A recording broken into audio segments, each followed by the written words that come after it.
Alrighty, today we are looking at FlashDrive. Hello to all of those on the YouTube end. Welcome into Avala VO. I will probably insert like pictures of chat and all that. Say hello, chat. Chat, say hi. Hi to YouTube. Today we are going to be analyzing literally all of FlashDrive. This was born, the idea for this stream was born for the concept that I put out about a few months ago. I put out a little short video on the channel of VO talking about FlashDrive and how I believe it to be personally very mid. And a lot of people had, there were agreements, there were disagreements, but there were also a lot of people saying that I was just making up shit and just talking out of my ass. So, literally today, what we're going to be doing is we are going to be looking at every single track from the FlashDrive SSD album, telling my thoughts, giving my very, very in-depth, as critical as I can analysis, not only on the actual tracks themselves, but on the instrumentals and the vocals and the lyrics individually as pieces of this craft. This is going to be a long-ass video. I don't know how much I'm going to be editing this because it would just take a really long time to do that, but I am willing to go all the fucking way to be able to do this. So, what we're going to be doing is, with each track, we are going to be looking at the track itself, we are going to be looking at then the instrumental, and then the vocals and lyrics all at once. So, what we're going to do is, first we're going to listen to every single track. The individual tracks first. So, let's start off with Black. This is a pretty... It's an interesting way to start the album for sure. So, let's go.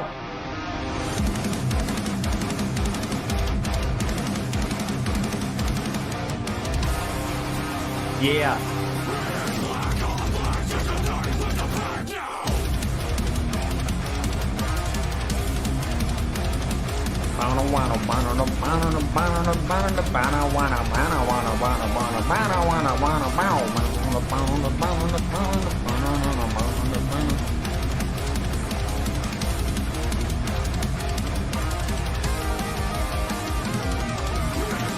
Alright, so the first thing that we have to mention before doing anything else on this record is talking about the most fundamental flaw that it has in its entirety. And that is something that I have brought up so many fucking times, and it has never been paid attention to, except by a select few individuals.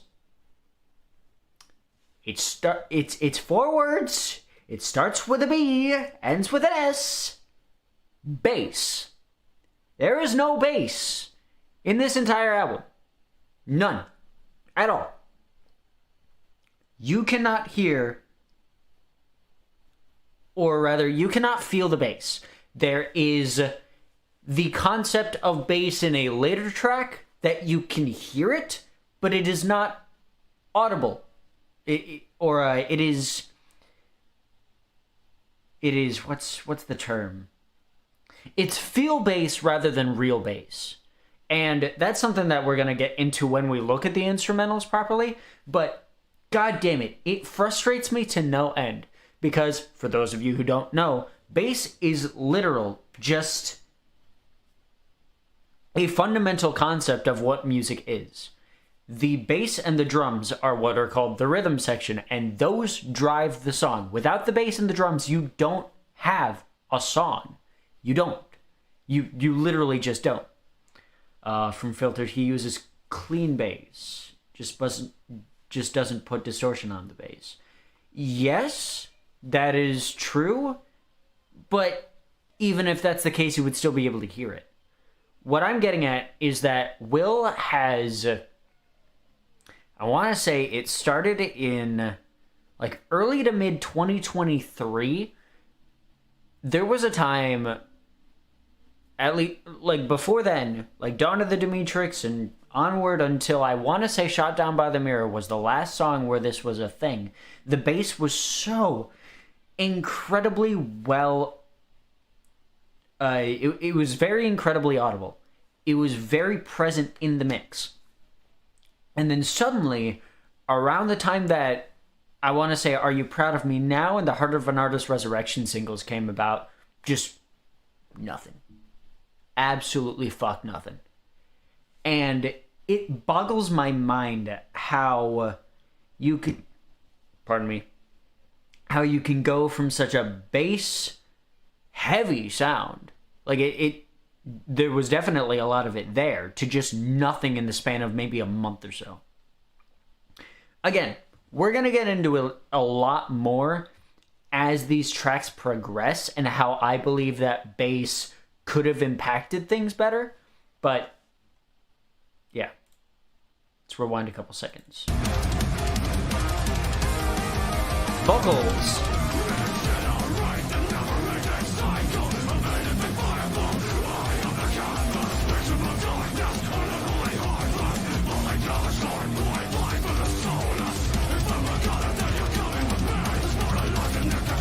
I like,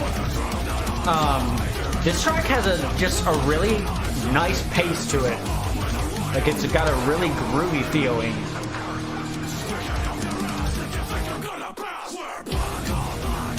I love that there's that space where the vocals come in. I love that bit.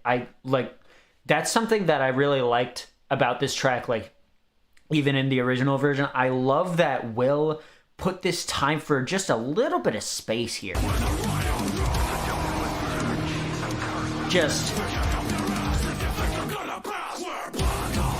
I love that.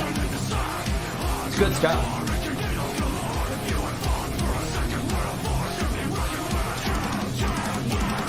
That's something we're going to talk about in the vocal section right there.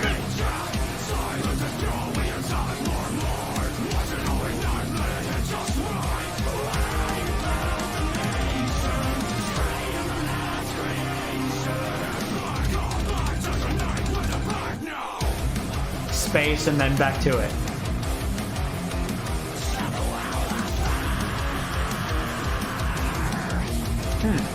Interesting.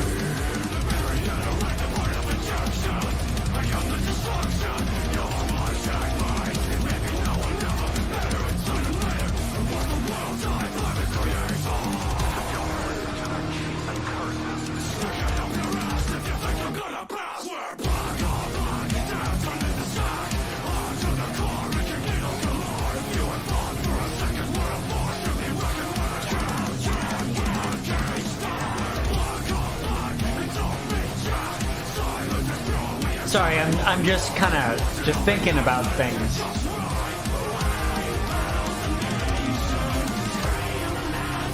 Just thinking about how I'm gonna talk about this. And I suppose this is where we can kind of stop to talk about things, because FlashDrive SSD is, of course, a remake album of the original FlashDrive released in 2020. And the concept was, all of these tracks, like, they had, like, 2 verses and 2 choruses each. That was kind of the vibe behind them. They were very short tracks, songs made in an hour, and all made in a week. But with this album, Will created a bridge or breakdown or what have you, extending them further, then adding a 3rd chorus to them, which is...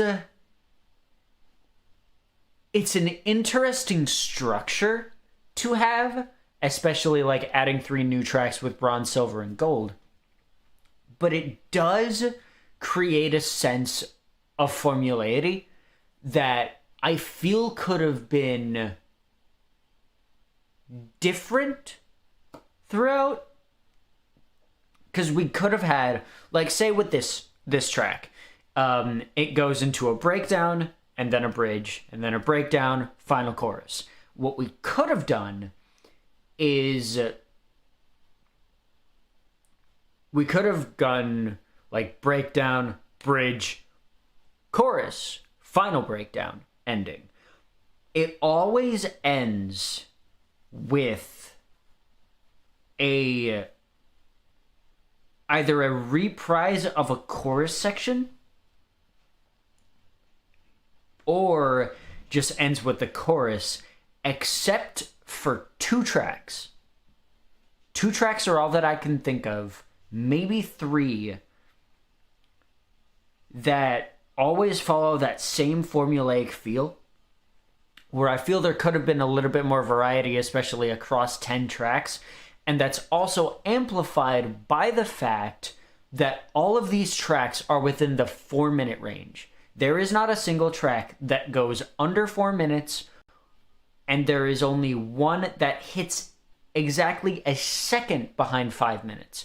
They are all about the same length each, which creates a sense of monotony, even though these tracks are very different in terms of their stylistic nature, their keys, their tempos, their compositions. I feel that sentiment of having the songs be about within the same minute's length of each other really puts a damper on a sense of variety. Again, we're gonna get, like, this is probably already very long, but again, this is a sense of me talking about literally everything that this album has to offer. And oh my god, whoa, the ghost light, sorry about that, sorry about the flickering lights there, that was weird. But it's another sense of, like, I'm going to talk about literally everything in this album. If you're here for the deep dive, you are. If you're not, then this video is not for you. So yeah, let's keep going. We'll rewind to about here. I like that bit. Again, we'll talk about it. Lots of stuff to talk about when we get here.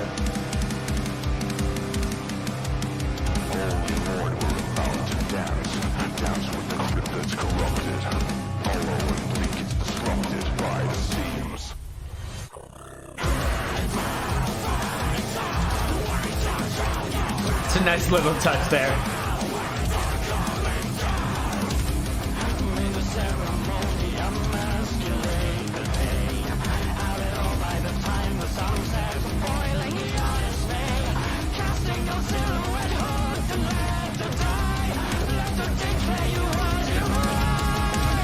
We'll do that.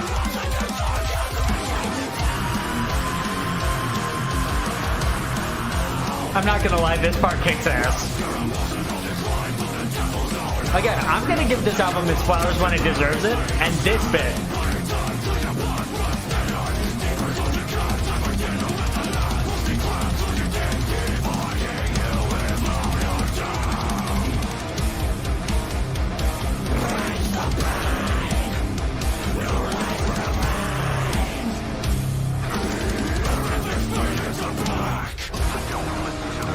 It kicks ass, what can I say?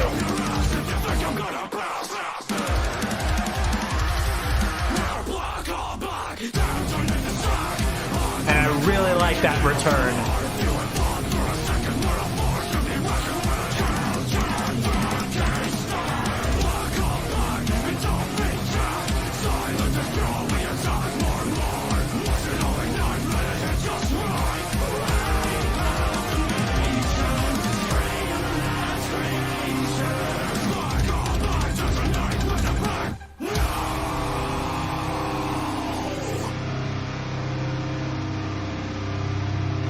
Yeah, there is, alright, already, there's a lot that we gotta talk about.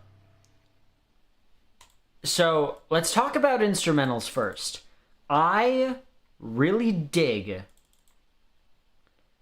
in terms of these instrumentals, again, I've said my piece about the lack of bass and all that happy shit, literally since the beginning. I've said it since, like, the Heart of an Artist Resurrection era. I've said it in like things like Know Your Place or Join the Bloodline or stuff like that, and I've made peace with it. The no bass era is a thing. It exists. It was a fundamental part of this current era of DA's material. But what I do really like is that while there isn't bass, there is a lot that is in the mix to help make up for that fact. When you're looking at Will's stuff already, like just in this beginning bit,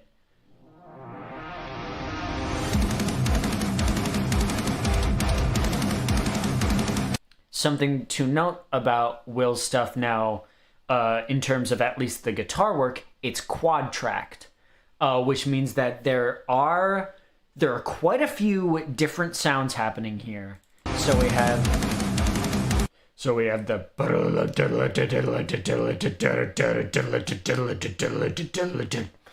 but we also have these leads.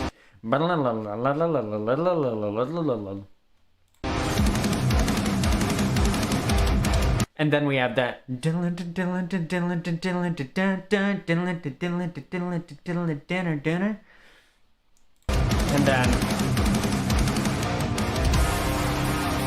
And then there's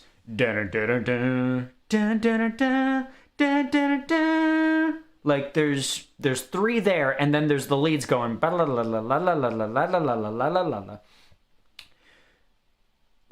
We do have to talk about the drums, because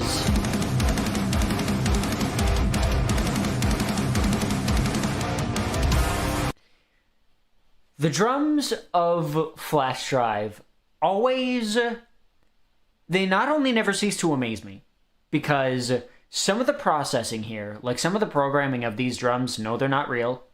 They've never been real. With Will's material, there have only been like a few songs. Well, yeah, I won't say they've never been real, but there have only been a few songs where they have been actually live tracked. But this is an interesting case because there are some really complex things happening with these instrumentals in terms of the drum work in this album. But they're very flat. They're more focused on being transient beats instead of being the living pulse of the album. I feel like the pulse of the album is much more the vocal performance and the guitar work, which that's not necessarily a bad thing, but the guitar work and the vocals should be more focused on carrying a sense of melody than a sense of rhythm, which is what drum and bass are for. It's an interesting stylistic choice, and there are a couple of tracks where it really works.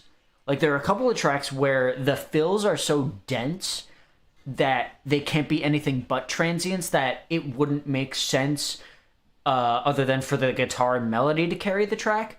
But in terms of the overall album, it is both a blessing and a curse that happens. Wow.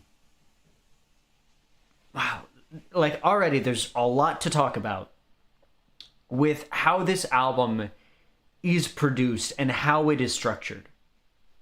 So let's keep going.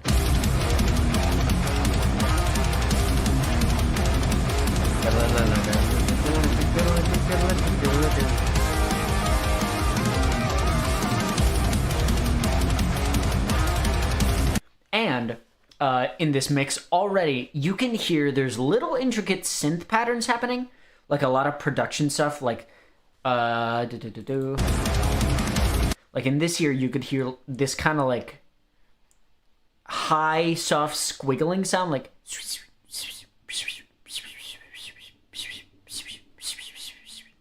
listen again. There's a lot of electronic soundscapey things happening, which is it's really cool. It's cool stuff. I just wish it was a little bit louder in the mix, maybe.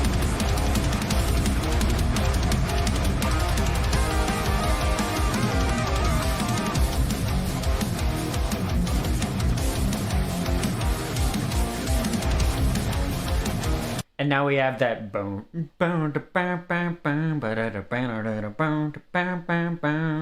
which is a simplified version of the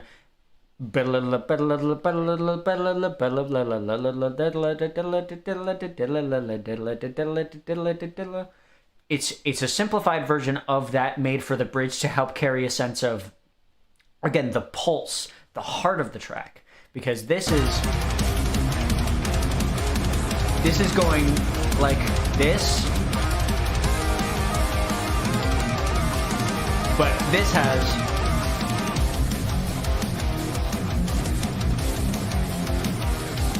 there's a difference in the way that that goes. You can have like a kind of circular motion here when you're doing it with this section, but when you get to here, it's like a straight edge slam.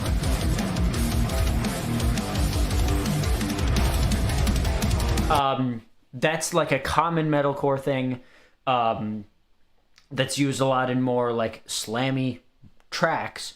And it's, again, this is literally just going to be me going in on every single thing that I can pick out to either give the album its flowers, take them away, or just kind of analyze what some of the influences of specific things are. Again, I'm going to be going kind of all out. Again, whether you're with me on that or not, it's up to you. Then we get this.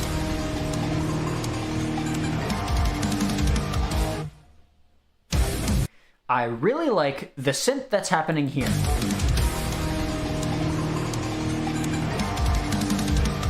There's a very chaotic little high synth pattern that's happening there, and it's really cool. I really like that. I don't know why I like that so much. It just kind of tickles my brain a little bit. Again, that's another point forward.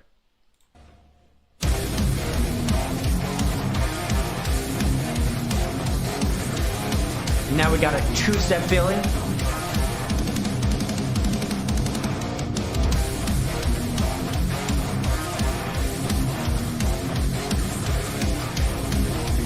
And let's open up that space. Opening it all up. Stopping with bringing that synth back, and then going right back in. There's a lot to talk about there. So we start with this like two-step method, and then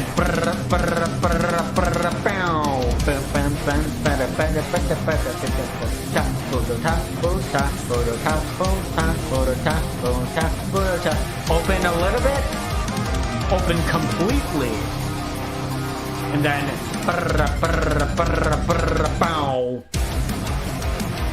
I really like the way that is structured. There's always a sense of moving into the next thing. There's always a sense of, I think it's really effective in this track where it isn't in others, but there's always a sense of momentum where you can know where everything is going. Like there's always something new happening. I want to say like every 8 or so measures of this track.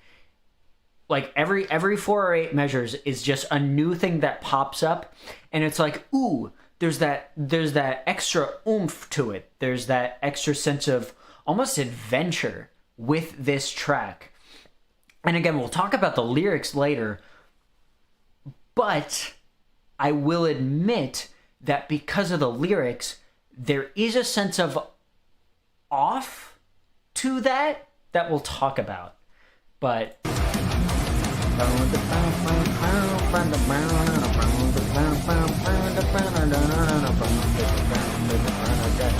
like, see right there, we have this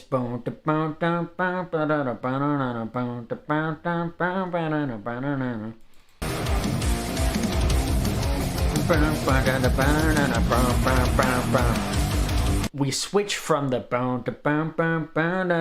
to this again, always a sense of momentum, always a sense of carrying. Back to it.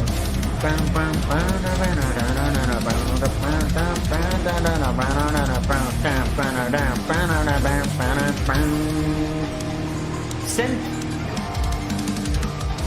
Silence. Boom.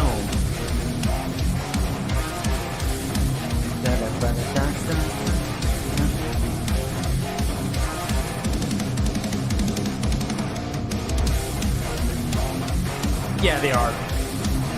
Not synth. Sorry. Open it up. And further.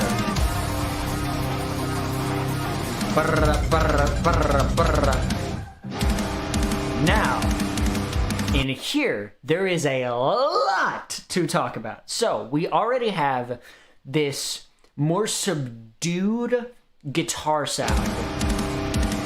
Like it's open chords.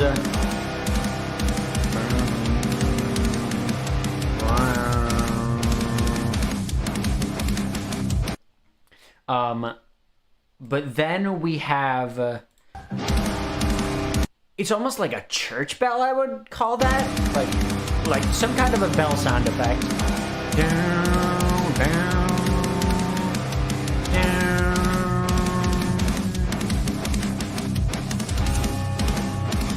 And here's an interesting bit. So we have down, down.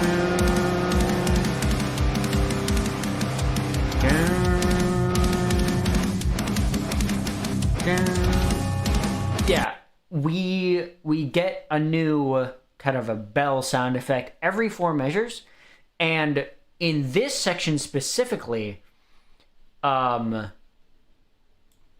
don't know. There's a distinct edge to the 2 that are in this section versus the 2 that are in this section. It's really interesting. I think it might be because we have these extra guitar chugs that like there's that extra sense of tension that's awaiting the next bell. I really like that. It's, again, like giving the album its flowers, giving credit where it's due. That's a really good section right there. But the drums are really interesting because since the album's start, we've had everything going at once.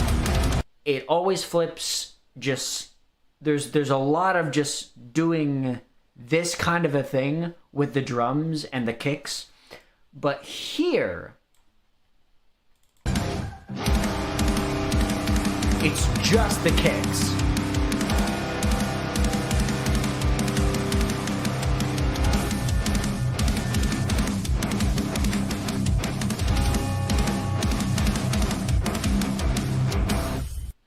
And then we have a tss at the last kick. It's interesting the way that bit is structured because it's literally just the kicks there if I'm correct. Which again, it's an interesting method of opening up this space while making it feel so wrong. Because this track has been so chaotic all the way through, that section feels so much more, again, like tense and atmospheric compared to the rest. It's really interesting. Also, hi Memory, welcome into the chat.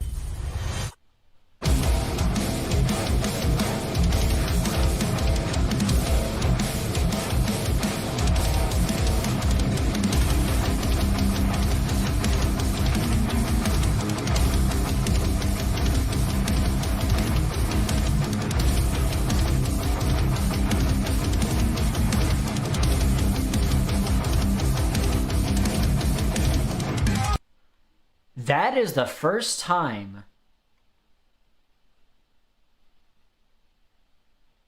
that's... How many is that? 2,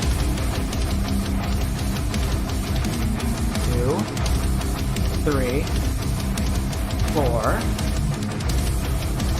5, 6, 7, 8.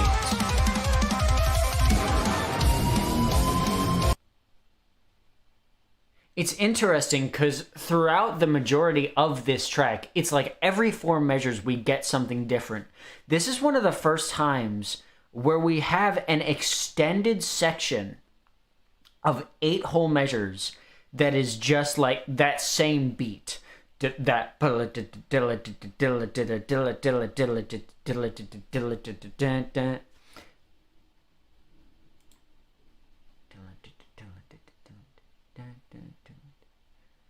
it's kind of, that's kind of Castle That Burnsy, right? That's, hold on.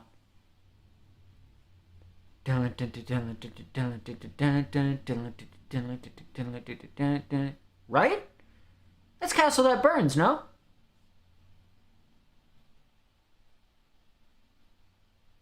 Chat, help me out here. Wait.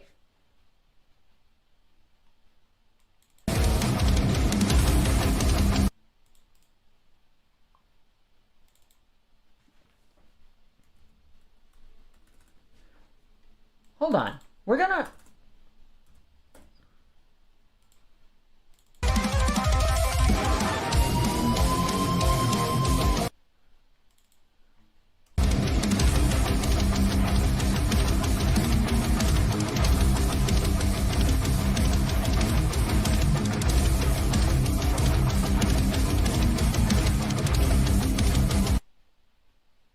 Am I crazy, chat? Am I crazy for pointing that out? No way. Hold on.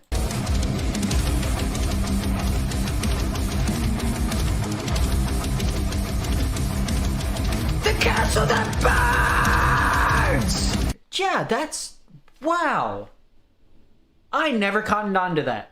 It's a slowed down version of Castle That Burns. Huh. Just without the extra... It's just the... That's so interesting. I never cottoned on to that before. This is why we do this. This is why we analyze stuff like this. Because then we can spot all the cool shit. That was interesting. I never noticed that before now. Cool. Awesome. All right, let's keep going because we've got this to get to.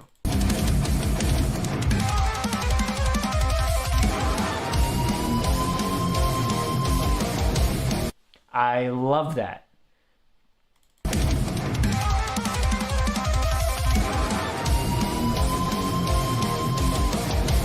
That is a super complex, like, it's almost like a mini, like a half of a mini solo, like, and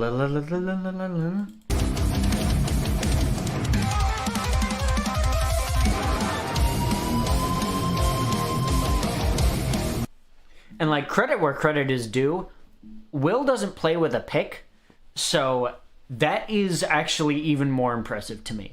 That is able to happen. Again, giving the album its flowers where it's deserved.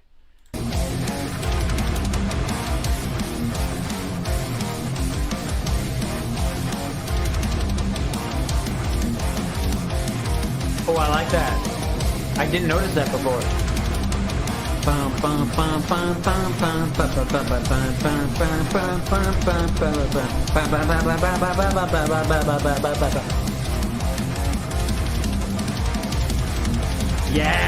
Yeah, okay, yeah.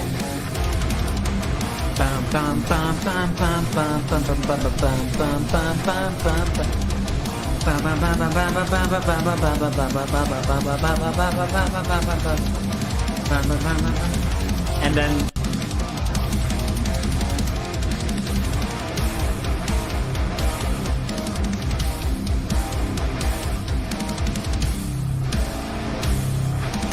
yep, there it is again. 1, 2, 3, 4, and then shift. Yeah, dude. Boom. Boom, boom, boom, boom, boom, boom, boom, boom, boom. Yeah, I think that this extension, I'm gonna pull out a hot take here, especially with this as the album version. I love Red. I think Red is my favorite track on the record. However, this extension is arguably the most effective one. That is Winter's hot take of the day. I think that this bridge extension, this bridge breakdown, or a breakdown bridge breakdown, is the most effective extension to increase the intensity of this track. It makes what was already an intense track that much more so. And I really think it works. At least instrumentally, I think it's the most effective one. I might have like Red as a basis to go by later on, but I think right now, to me, you know, thinking back at it, this is easily the most effective one.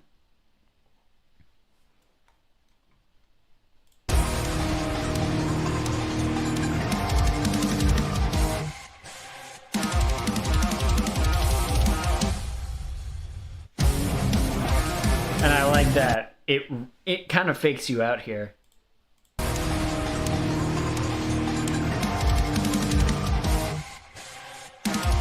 I love that.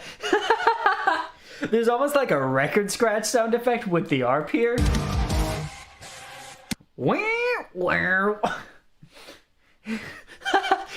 It's womp womp. You got tricked.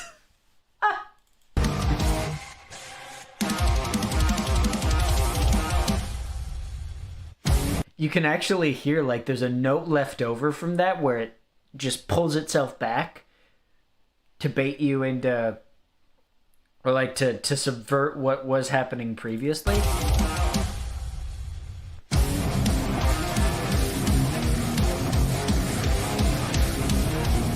Such an interesting track.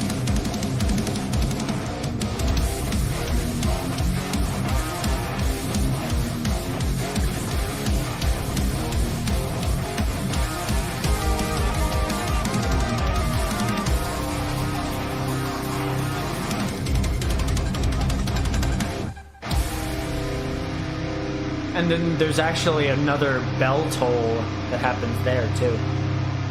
Right? Oh no, the guitars were just bent to make it sound like that.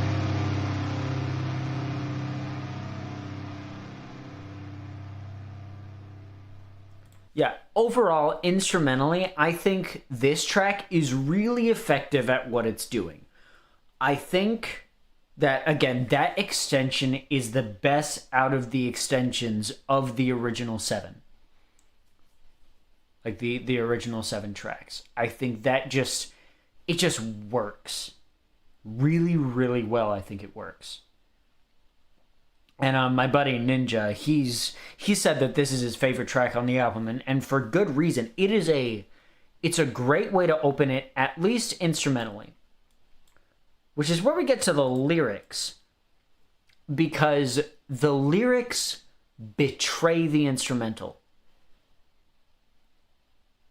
Like, the vocals betray the instrumental on a fundamental level. Let's move on to talking about these vocals, because they are very interesting. So, we already have... Where's black on black? There's a night with the pack now! Talking about FlashDrive's vocals is interesting, because, especially at the Heart of an Artist Resurrection era, Will decided that it would be best, for better or worse, to do some aggressive panning with all of the vocals on each of his collections. What that means is that none of the vocals are in the center of the mix. Like, if we're looking at this from this perspective, imagine this is the center of the mix, right here in front of you. All of the vocals are here. And I don't know if that's just the right choice. Because especially for stuff like this, stuff with a very heavy center, like everything is happening all in like this area primarily. All of it is happening in this area primarily, with some outer stuff like the synths and the ARP happening out here. You need a balance of panning and centering, or you need to just do centering, because it doesn't complement the sound well enough, I don't think. And now we get into the lyrics and the flow. The never-ending cycle of anything viable. I am the canvas, victim of darkness, unholy heartless, falling down the shore, point blank for the soulless. If I'm a god, then you're coming with me. The smart alive in the cathedral lies with the truth that I'll die. Theoretical concept, logical mindset. This is a bomb with a radio. There are two sets of vocals happening.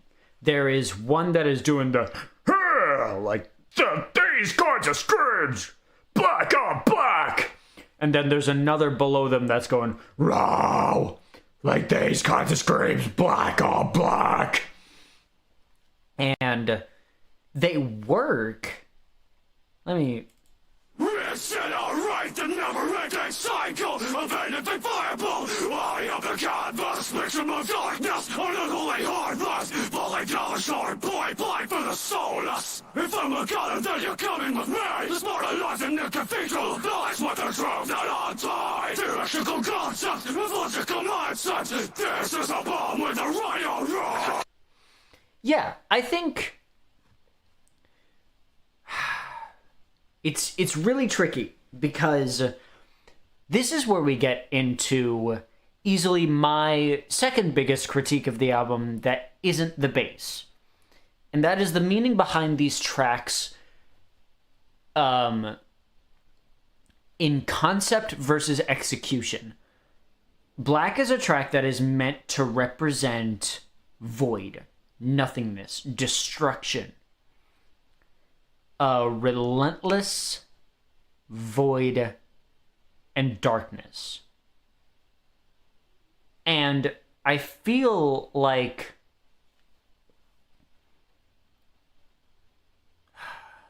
the lyrics, at least in the first two verses in the chorus, convey that well. But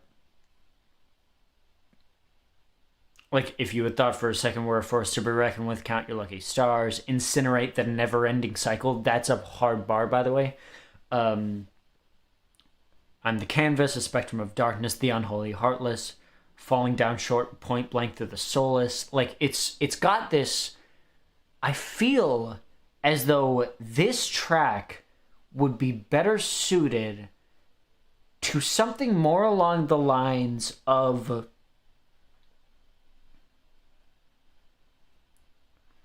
I feel like these lyrics would be much more suited towards something along the lines of Knocked Loose in terms of the style.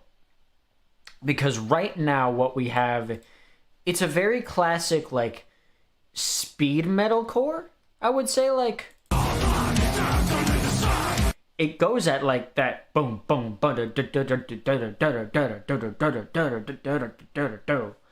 but I feel like for something like this, you need an alternation between the slow and the fast, which is what Knocked Loose excels at. They are great for the dichotomy between a tension and release in Feeling.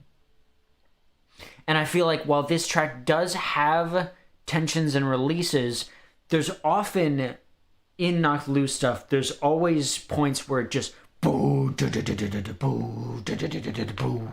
Like there's always like, when there is release in Knocked Loose, it's always just pound, pound, pound, but do it slowly and methodically until you feel like you're about to break, and then it brings back the fast. This track is just fast, fast, fast, fast, fast the whole way through. Except for, now this is the interesting point, especially with the vocals.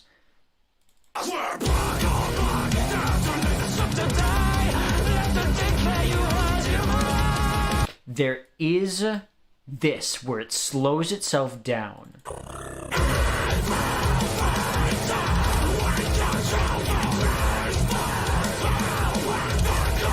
This.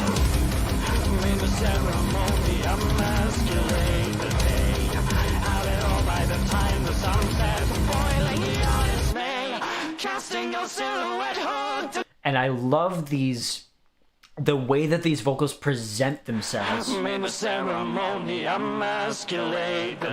minor, very eerie and creepy. And this harmony.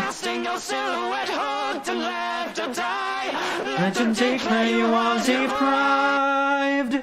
I love that bit because there is this sense of just impending doom coming from this section, and it's what makes this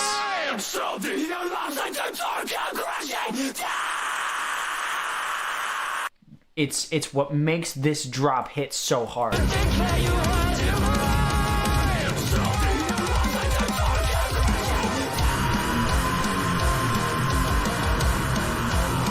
It's what makes that hit so hard. I love that. But then we get into this section, which... Mask your emotional decline from the devil's own hands! Mask your emotional decline from the devil's own hands. I want to say that's like... when you're in this null and void, just mask it. Mask any pain or remorse that you may feel so that you can just carry out this destruction without mercy, without any remorse. Let them take your arm, dancing prairies made of sand! Let them take your arm, dancing prairies made of sand. There's not a lot of correlation there. And then we get into this, which is... Buy time till your blood runs thinner! Deeper goes the cut, time for dinner with the lad! Rusty clams, look your deep! What are rusty clams? What does that mean? Will, I am asking you this directly. What does rusty clams mean? Because I've been trying to figure that out for a couple of months now. I have no idea. I don't know what rusty clams means. Well, in this context or that of Join the Bloodline, it feels like this section was just cracked together without any sort of like cohesion or meaning behind it. It feels undercooked vocally and lyrically. And I don't quite get it because this album had so much time in the oven. Dividing you without your damn. And I feel like, especially that lyric, dividing you without a damn, that's a good lyric. I think that could have ended off the section really well if the rest of it had held up. But then we get to this, and this is really cool. Breach the brain! Breach the brain! I saw this in Darth Nath's reaction. Friend of the channel, Darth Nath. They're the artists for Sammy, Psychotic Fox, Lone Wolf Music. But he interpreted that bit as a vocal filter. No, because that is an actual technique that is like rolling your R along with a scream. Breach the brain, new ray from brains. Like, you don't get a lot of it, it was Mr. Alex Terrible of Slaughter to Prevail really capitalized on the ability to do that and kind of made it more of a presence in modern metal.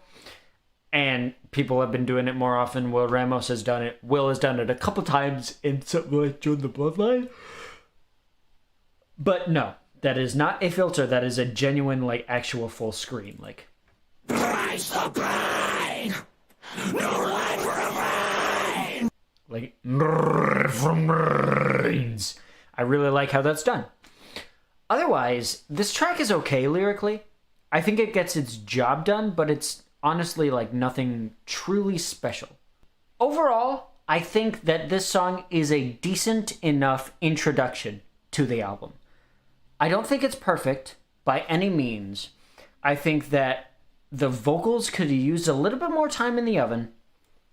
Like the lyrics and vocals, especially that bridge breakdown section. Like this bit. Like that bit. To the end of that upwards to dividing you without a dam. I think, I don't know what I would replace it with myself, but I don't know. But it is decent. All right, now we are on to Purple, which this track and I have a very, let's say, strained relationship. Ooh, boy. I think the first about 2 minutes of this song are great. I think it's the first 2 minutes. Yeah, the first about 2 minutes of this song are great. Like, they're good, great even. But the final 2 minutes do nothing but piss me off. So let's get into it. Oh boy.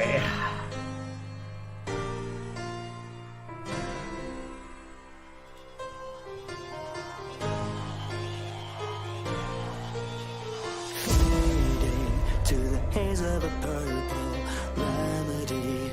The lake will guide you to another world. Settle into your sleep again and dream of when we're young.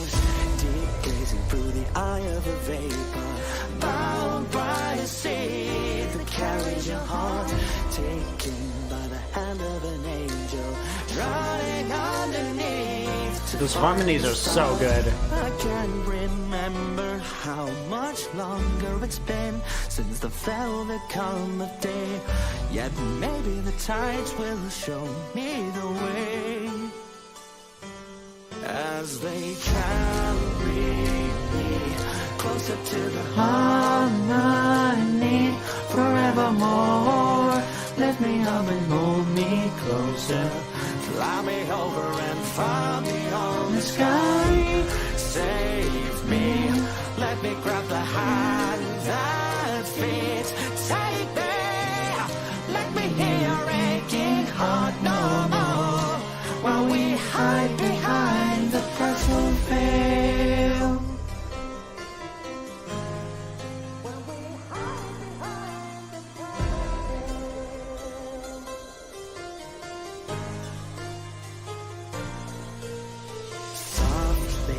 There's a peace on the earth, I'm calm with it. The rainbow took my breath. Sweetly I'm embracing sight, no longer dark remains.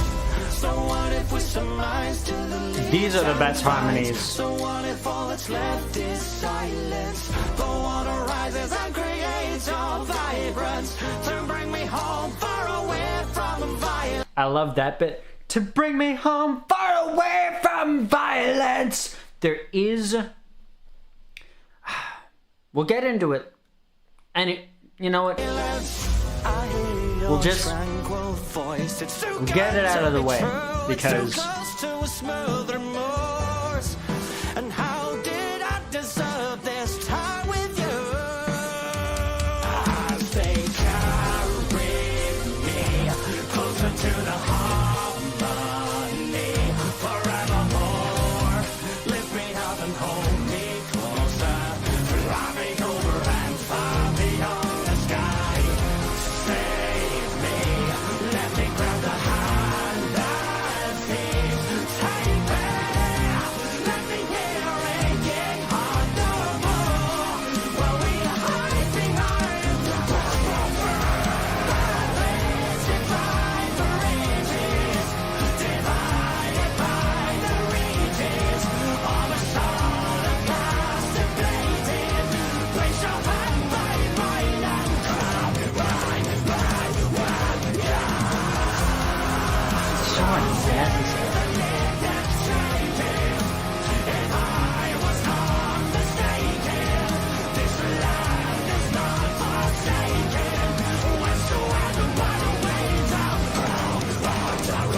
You know what this track does, chat?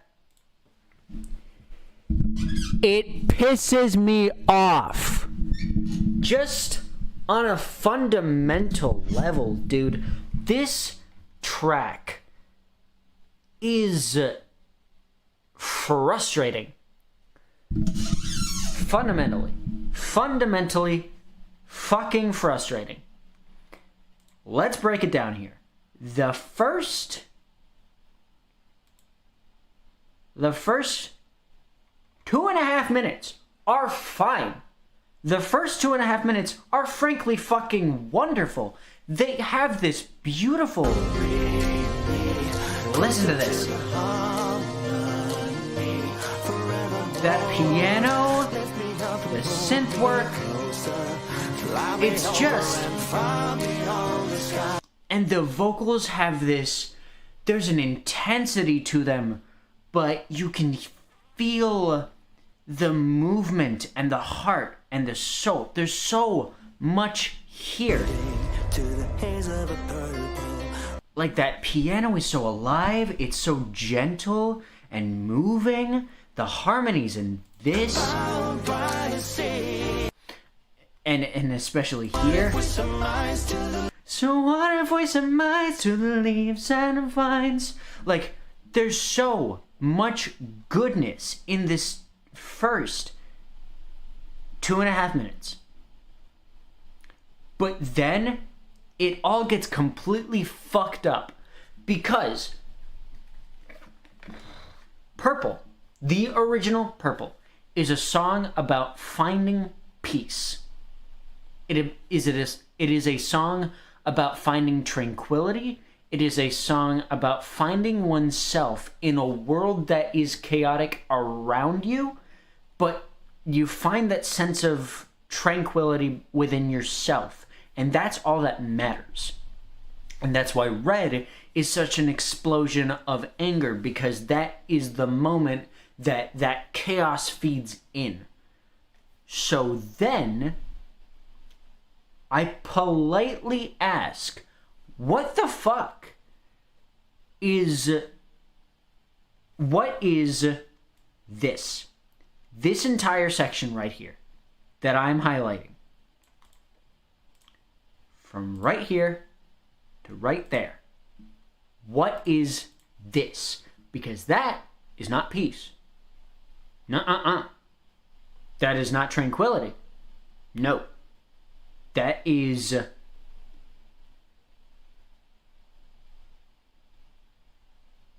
is so tonally deaf to its own design as a song.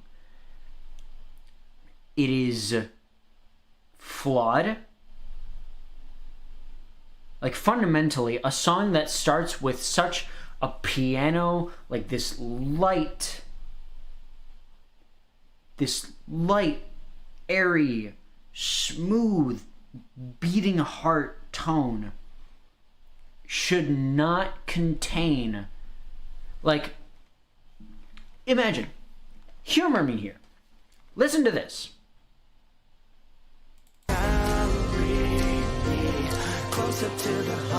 Listen to this. Every element, the snaps, the piano, the little synth patterns here, these vocals.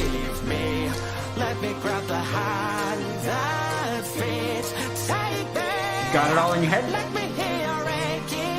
Got it all in your head? Chat, do you got it all in your head?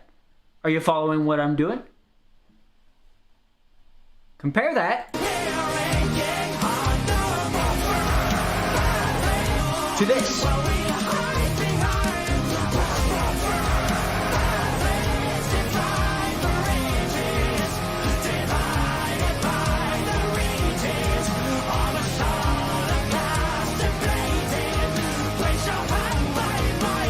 If you are correctly following me here, it's not the same song. It is completely different in terms of stylistics. It is incredibly tonally inconsistent. The way the vocals are structured is different. The screams, those just don't belong there. The guitar work coming in, it feels so much more... It feels wrong to have this here. Now, what I will say, this is a critique. What I'm about to say here, I have a feeling that there could have been a way to make this happen without either the use of screams or the use of the guitar. And that would be the extremely simple solution of using orchestration. Not guitars, not the distortion. Put your foot off that pedal. Violins, the horns, the vast, more reverby drum hits. That swell would have worked so much better in this kind of a track. Tell me I'm wrong. Tell me I'm wrong, chat. Because if I am, I will concede. And to those of you who are watching this on Eval VO when it comes out,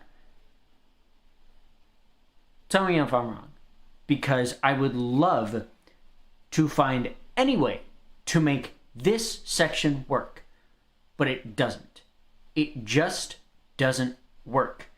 It betrays the song itself.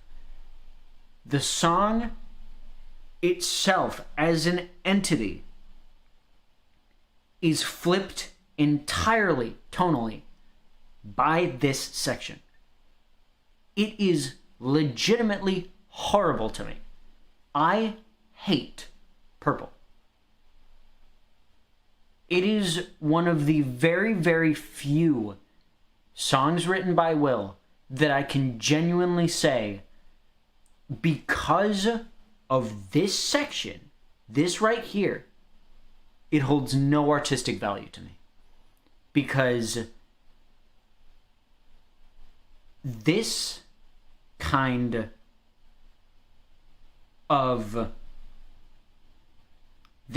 piece, this kind of switch, is brought purely to create a wow reaction.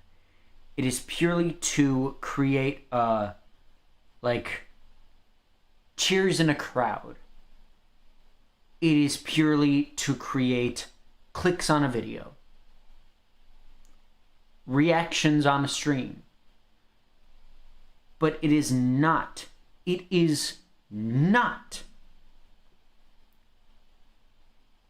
built because of artistic integrity, musical integrity, knowledge of how music is structured. It is the antithesis of what the original means. It represents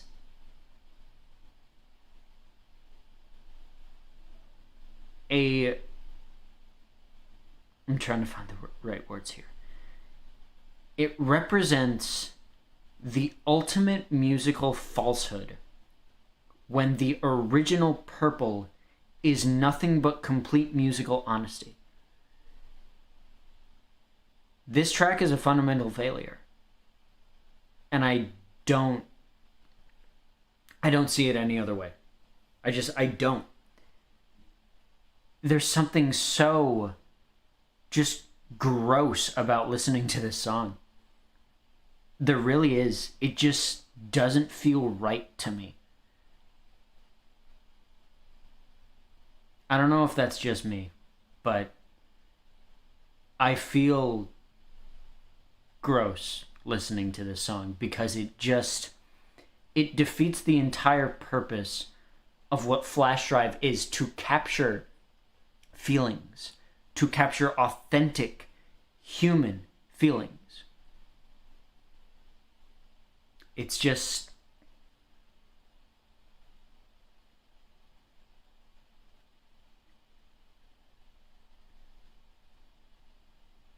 hate this song. And you know what? That is a genuine human emotion. That is something that can be captured. Because this song does it for me. I am not going to go into the instrumental or the vocals on this one. I'm just not. This song is just disgusting to me. I hate it. I hate it with every fiber of my being. And it's compounded by the fact that I love the original Purple so much. The original Purple was my third favorite track off of the original FlashDrive. My order went red, white, purple. But purple, red, and white were so far above the others in that list that I feel like purple would be like a 9.5 out of 10 for me. It's just... it got so butchered. It really did. I'm sorry. I'm sorry if you don't agree. But I'm not sorry for feeling the way I do, because this is just... it's embarrassing.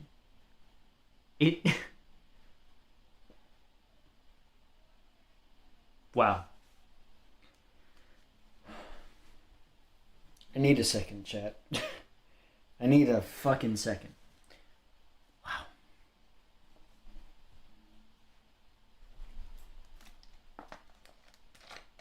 God damn it, man.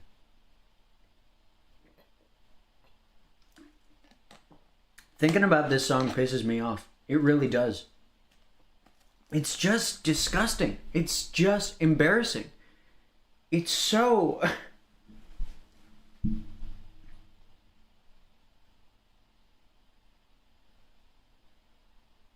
I'm not trying to be overdramatic. This is literally a stain on Will's body of work. This is easily one of his worst songs. Period. It is so antithetical to not only what this song is about, but what FlashDrive is about. Capturing authenticity. It is a fabrication. It is built on inauthenticity. Fuck, man.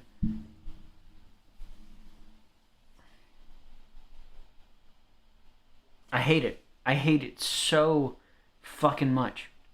I really do. I hate this song. So legitimately much. It's disgusting to me. It really is.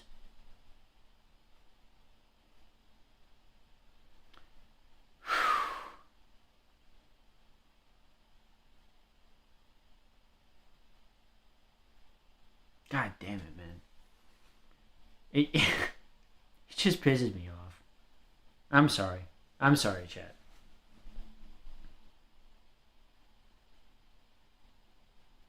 Oh my god. Oh my god.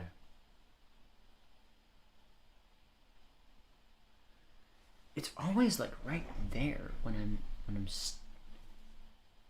sitting that close or that far away. It just... Sorry. Oh, fuck. This track just hurts. Because I did have genuinely such high hopes for it when this album came out. Like, this was one of those songs that I was really looking forward to, but... God damn it, man.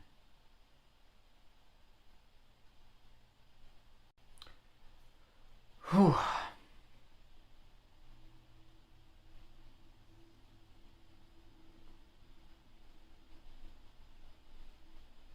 Again, chat, I'm sorry for putting a bummer on what's happening here.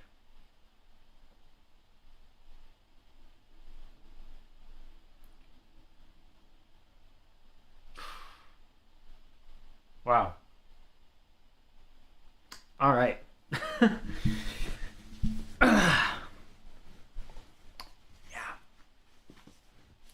That's how this one feels to me.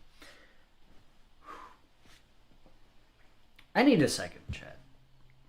Alright, so...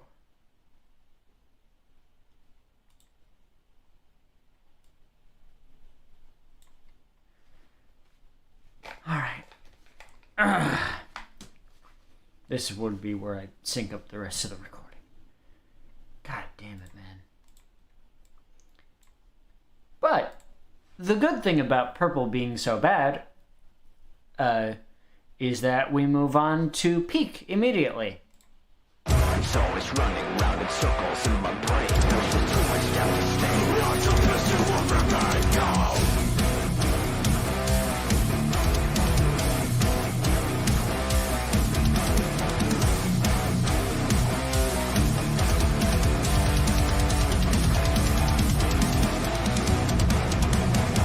Another day, another problem for me.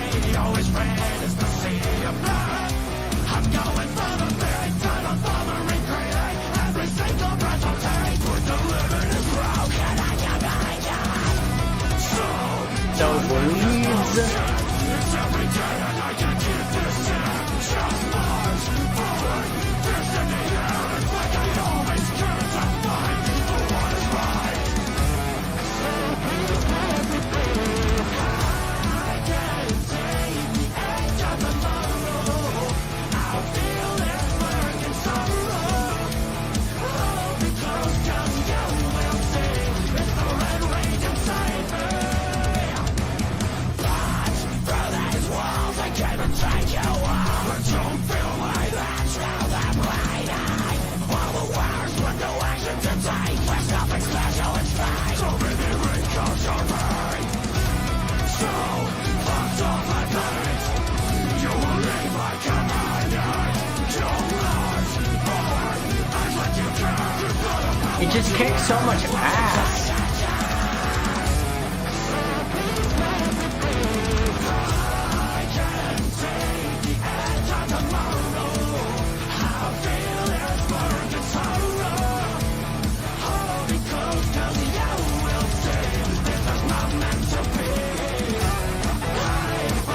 Those little leaves.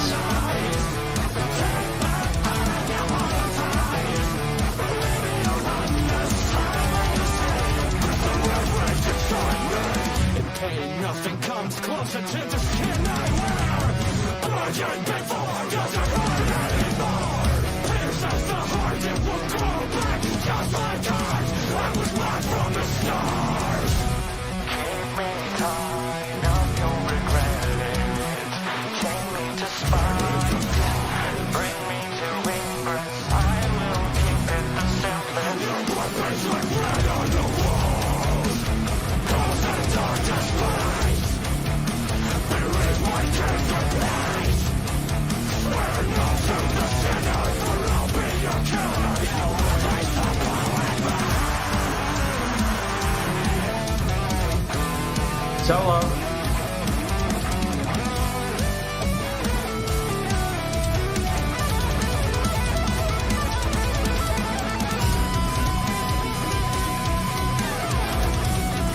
Really love this lead pattern here.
It's just peak. I don't know what to tell you. I don't know what to tell you guys. Like, this song does everything right. The emotion stays true to itself while adding more. The rhythm is so clean. The vocals are so pronounced. It almost feels like there's bass because the guitars are tuned as low as they are. That bridge breakdown build-up is so clean. The final chorus, the only thing that would have made it better, chat, and I did this in my cover, so I don't know why Will didn't do it in his cover. You know, I don't know about you guys, but the only thing that could have made it even better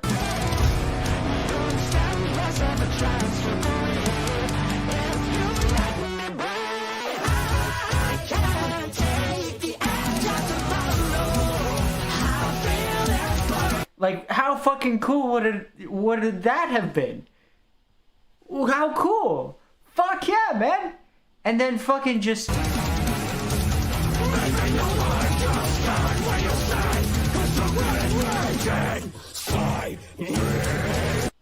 Or rather, like, just... And then just here, imagine if this happened. Fucking... It... Just imagine, for a moment...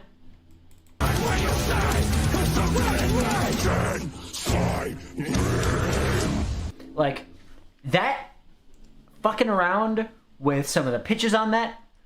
Ooh. Chef's kiss. Fuck yes. Is the correct response that anyone should have. Because god damn it, this track is the one that deserved a key change. Not you. That one. Not this one. This one. Red deserved yellow's key change. Anyway, getting a bit off topic there. Sorry, just had to bring that up, maybe. You know, someone has an idea, maybe they can do it in their cover. Oh, wait! But let's get into it. So, I just love this song, man. I don't know if there's anything that I can say that would just point out how good it is. What I really like about it is that there's not a lot of synth work. I was talking about earlier with Black how there's just a lot of little things going on in the mix. And in Purple there is too, to be fair. Like this chorus.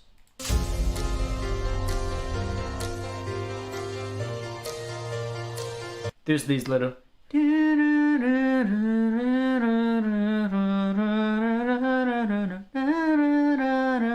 kind of elements. Jammer Party. Hello.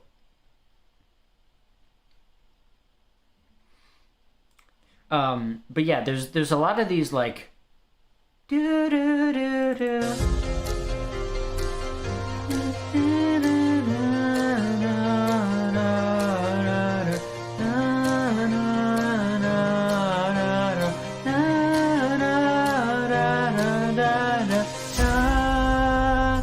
like there's those like beautiful little chime. I think they might be chimes. I don't know. But here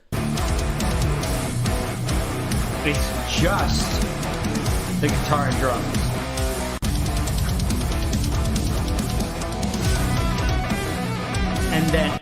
And then these like pre-chorus breakdowns. Listen to this shit.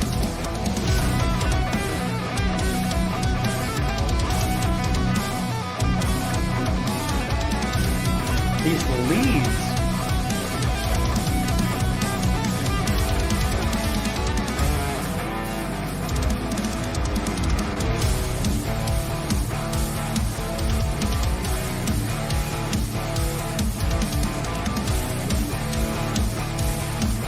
like, it loses the synth work for the rawness of the guitar work. And I really think that was just the correct choice for this song. And then we have...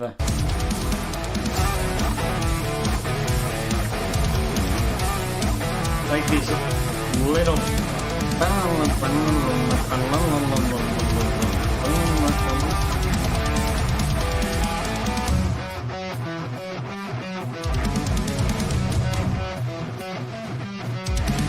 very simple, like, chromatic stuff happening here. But, like, tense, and with the drums building.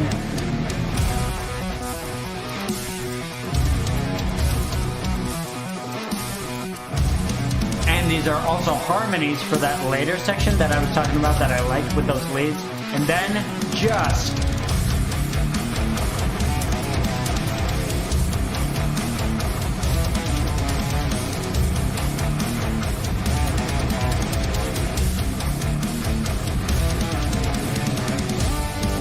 and then we go into this really slick guitar solo, which is just what the track needed, I think.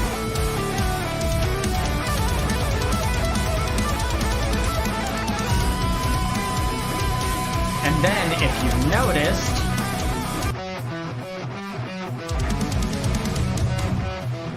these are the harmony work to this.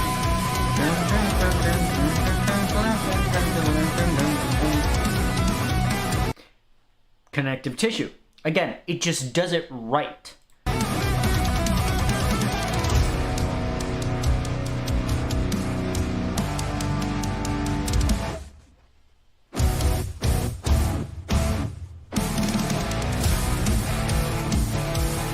Like it just has this consistent groove. So nice. And then bring this back.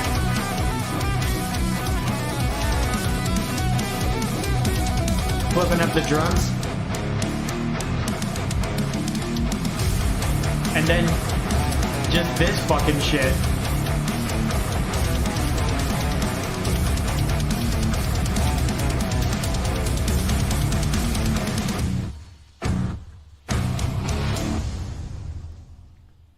It's just really well constructed instrumentally. It flows super well. Again, I do think that Black's extension serves the song better, like as a whole, but that guitar solo just serves the track in a much cleaner way than anything else could have. Especially after the breakdown.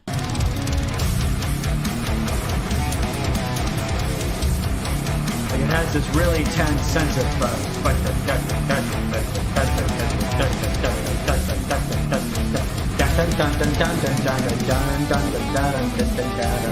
like the way that flows.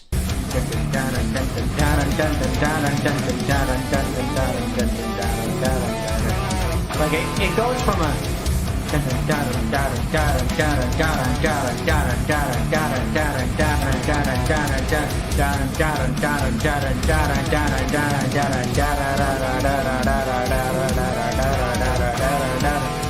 brings it to a lighter kind of sensibility right at the end there before that guitar solo kicks in. I really like it.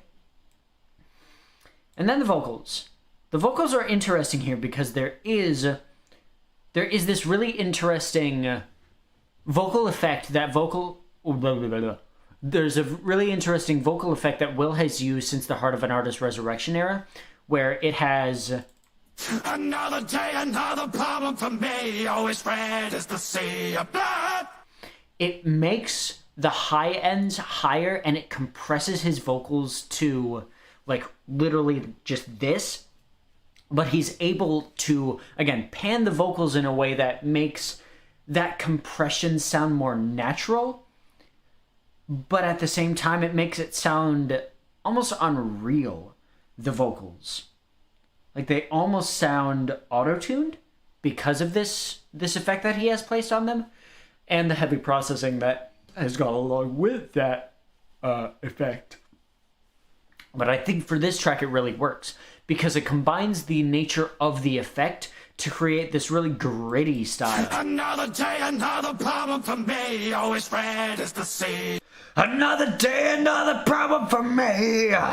Like that kind of just oomph. And he doesn't even have to do that with it. He could just do it with another day, another problem for me. And then it would still retain that sound with the effect. But adding on just the another day, another problem for me. Like that adds so much to the effect that is happening here. And then... So done with this bullshit. It's every day and I can't keep this in. You'll notice that under these screams, I didn't catch this until my covers of this were done, but... So done with this bullshit.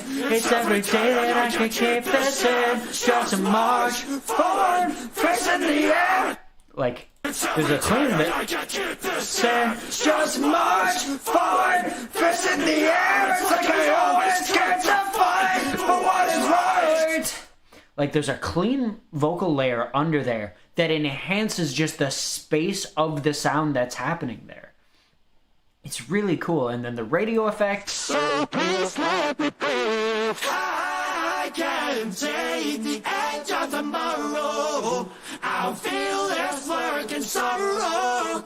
And even though this chorus has, you know, the power, like, I can take the edge of tomorrow, Will performs it more like, I can take the edge of tomorrow. Like, he performs it more lightly because this chorus has such an air of a brightness around it that is a stark contrast to everything else that's going around with the song. Will said in the Let's Talk video, like explaining what all of these mean, that red is essentially black but with more levity and more lightness. And I think it really comes through in this version of the song specifically, because there is that lightness in the chorus that is disparate from all of the other elements of the track. I love it. I really do. I love this track and how it's constructed, and then just... Hold me close to punch through these walls. I came and take you up. Those screams are so vicious. Punch through these walls. I came to take you out. Like, it's... All the wires with no action to take. There's nothing special, it's fate. Don't make me recount your fate. Like, ugh. There's such an energy to this track that is not present in any of the others that makes me love it that much more. It's just so cohesive across the track. And then we get into this. It's the red rage inside me. In pain, nothing comes closer to the skin I wear. Burning before doesn't hurt anymore. Pierces the heart, it will grow back just like ours. I was mad from the start. The rage, the red in those vocals. In pain, nothing comes closer to the skin I wear. Bludgeon before doesn't hurt anymore. Pierce at the heart, it will grow back just like I was mad from the start. Like, it's just, there's such an intensity here. Before doesn't hurt anymore. Pierce at the heart, it will grow back just like I. You can hear him take a breath there because he's running out of it. Because of the intensity. It will grow back just like grow back just like. Ugh. Will grow back just like I was mad from the start. Like, ah, man. And then just. We'll keep it the simplest. Your blood paints like red on the walls. Cause the darkest place. Beneath my kindred place. Swear no to the sinner, for I'll be your killer. You erase the blow in me. There's a slight fade effect there. Like, it's very slight. It's not quite when the vocals finish. Like, it's not quite faded when the vocals finish. But, it's so cool. It's so cool. And then the re-entrance. I can't take. And then You'll understand when you say it's the red rage inside me. Sign me! Me! It's the red rage inside me.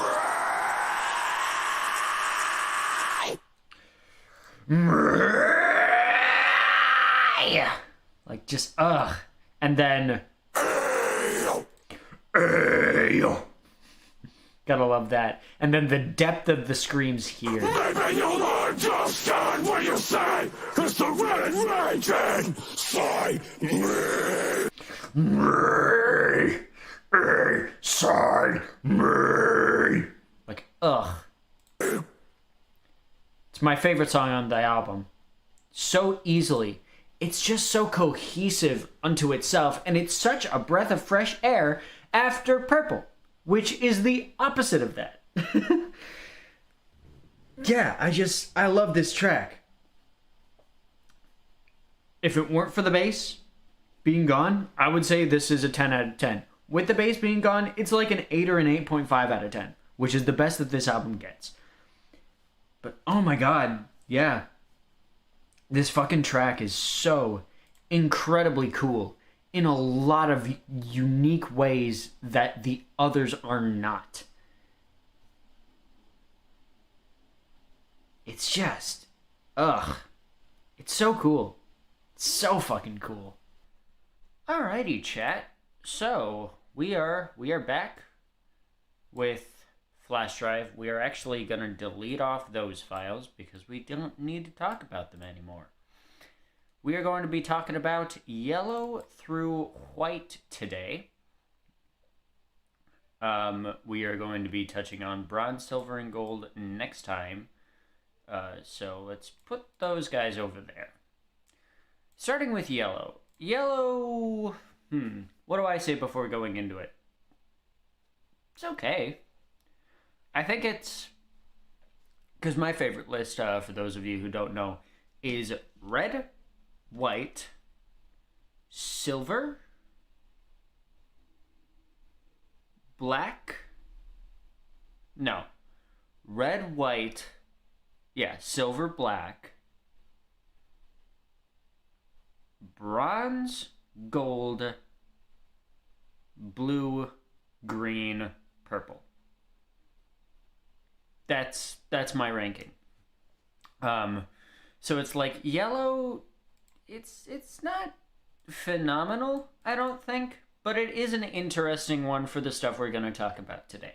So we're going to listen to the full track. Yo, Cavecast, how you friggin' doing? Wings are on the menu for lunch. What's your choice of foods today? I don't know. I'm honestly not really thinking about food all that much, man. We got some analyzing to do. I had an orange this morning. Just for a little quick pick-me-up before stream. But, alright, let's go. Yellow SSD. Time to analyze. Strike your fist harder. Make this a remedy. Tonight they won't know when you shout this melody.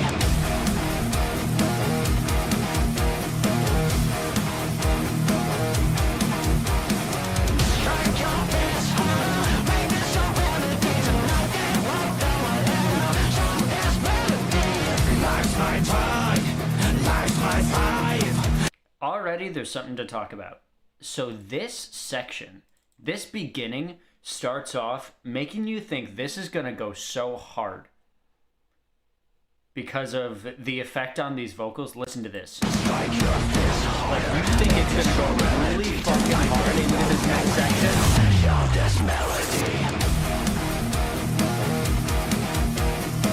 And then it kind of makes you do a double take. You're like, wait. Because again, like, these chugs and the frequency of these drums mixed with the kind of static radio, this red light effect on these vocals. Strike your fist harder, make this a remedy. Tonight they won't know when you finish this melody.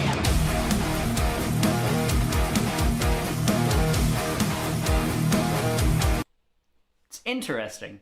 It's an interesting choice for the start of this track. I don't know how to describe it. I wouldn't say it's a letdown. It's more of just like...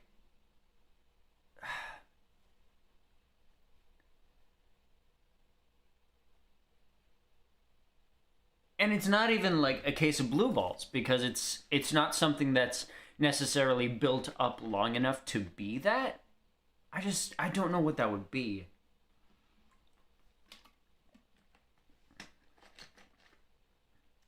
It's a good doorway to the groove. Yeah. I don't know. It's a bit off-putting, though, because it feels like it's going to be, like, it feels like these first 8 seconds make it seem a lot more heavy than it actually is going to be. Strike your fist harder, make this a remedy. Tonight they won't know when you finish this melody. But I gotta give Will props, because this groove is nice. Strike your fist harder, make this a remedy. Tonight they won't know when you finish this melody. Every life's my drug, life's my life.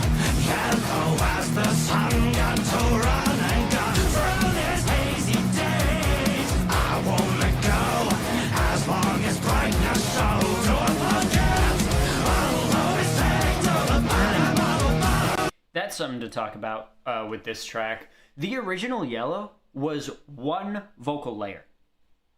It is so impressive what Will managed to do with just one vocal layer, especially given how, like, Yellow is a fairly basic track, at least to me. So having it, because my original ranking of these was, again, red, white, I want to say purple, green, or no. Hold on. I'm trying to think.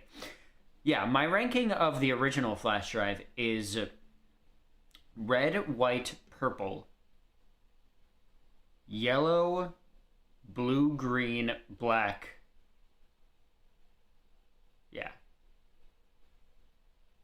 If there's one I'm missing, I don't know what it is. But this version, this expanded version has a ton more vocal layers, like a whole lot more harmonies. There's those beginning, like this bit.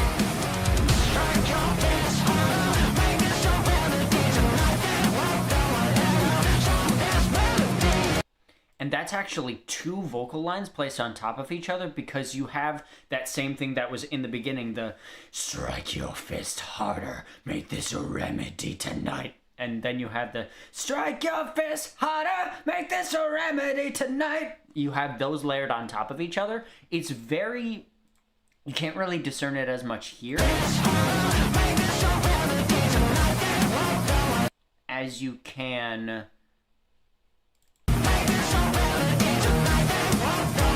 Wait, is this? Yeah.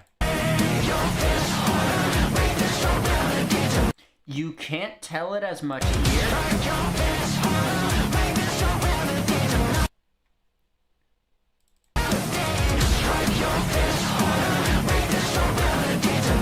Like, it's...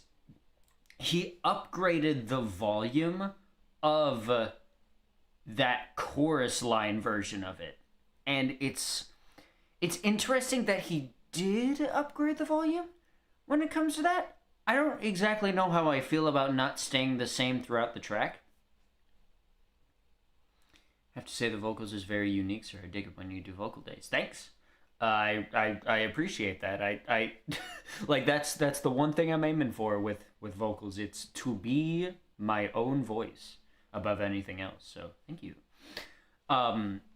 yeah, it's, again, interesting choices all around. And then we have the extra harmonies in the verses and the chorus, which to an extent, I think they work. But the chorus harmonies, we'll get to those later. I do think they're a bit muddy.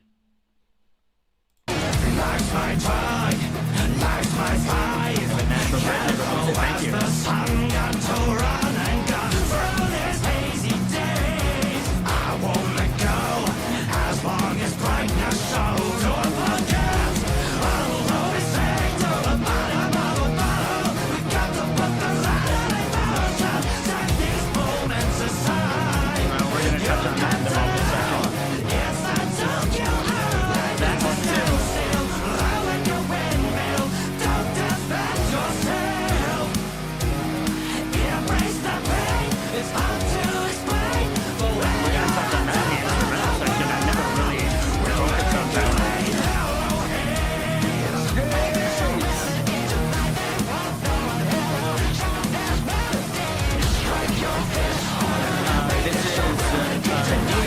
FlashDrive SSD is already out. It's not mine. This is just an analyzing frame. An album that's already out. To expand on my opinion, just count to 5. Don't you forget, you might only fail if you don't give all your thought. Don't hesitate to space your devotion. Keep those stars as your own. Wear them like a dog tag. Don't you wave your white flag like it's a standstill. Ride like a windmill. Fight. I feel like as a general thing there, that Will should have done with what I did. Keep those stars as your own. Wear them like a dog tag. Don't you wave your white flag like it's a standstill. I feel like that would have put up, I guess, what you'd call like the hype on that second chorus. Instead of, wear them like a dog tag, don't you wave your white flag, life it's a standstill. I feel like it should have gone, wear them like a dog tag, don't you wave your white flag. And then, life it's a standstill. I personally added that because I just feel like it flows better and it creates a more like hype sensibility once again. But it's not necessarily an issue because like it's a personal preference thing. It's not necessarily an actual issue with the track. I just feel like that could have emphasized the kind of prideful feel that this track is going for better. Why are you so much lower volume of light, I think? Yeah. I'll look at you later. Anyway, back to it.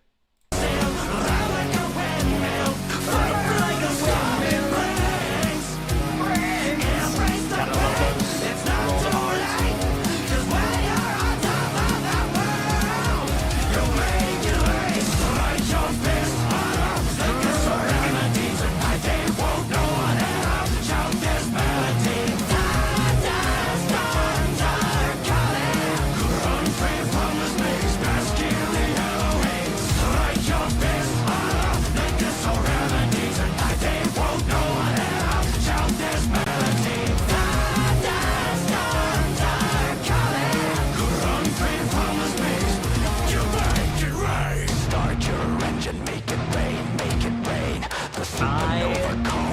I love that transition. There's a couple people who have said it's an off-putting transition and like they don't like it. I don't know what the fuck y'all are talking about. Like what the hell those people are on about? Because this slaps. Start your engine, make it rain, make it rain. The supernova calls your name. Now leave your mark, throwing stones, overloaded by the desert plains. The fire in your heart remains. Placating time like it's all disposed. Nothing left but exposed. Gasoline on the ground, lighting up and tires all around. There's nothing more to escalate, no more to procrastinate. Let the engine make your veins. Oh, and then this shit.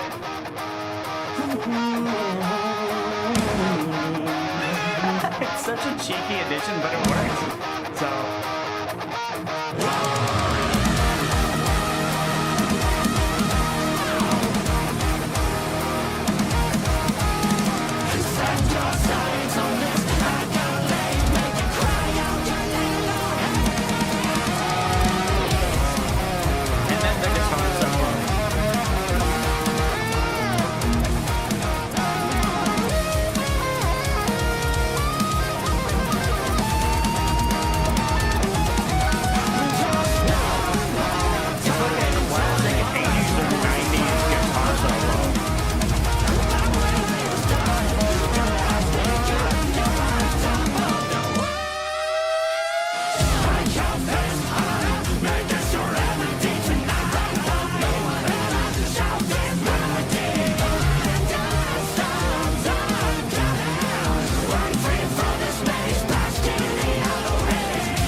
Winter's hot take of the day. That key change is ass. I don't like that key change. I don't. I do not like that key change because it's at a weird fucking interval. Because I think it's at +1 semitone. Let me try this.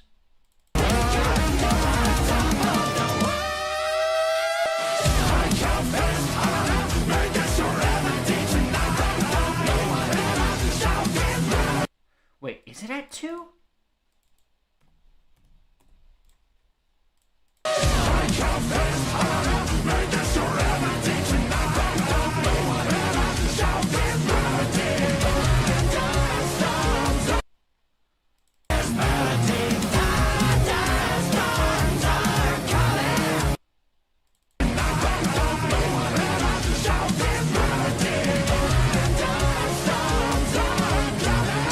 It's at +2,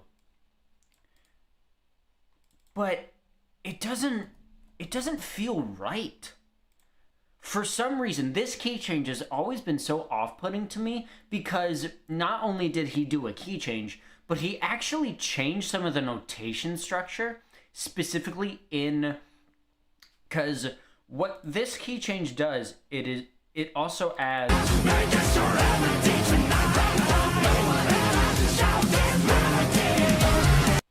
It also adds those high vocals, those thunderstorms are coming.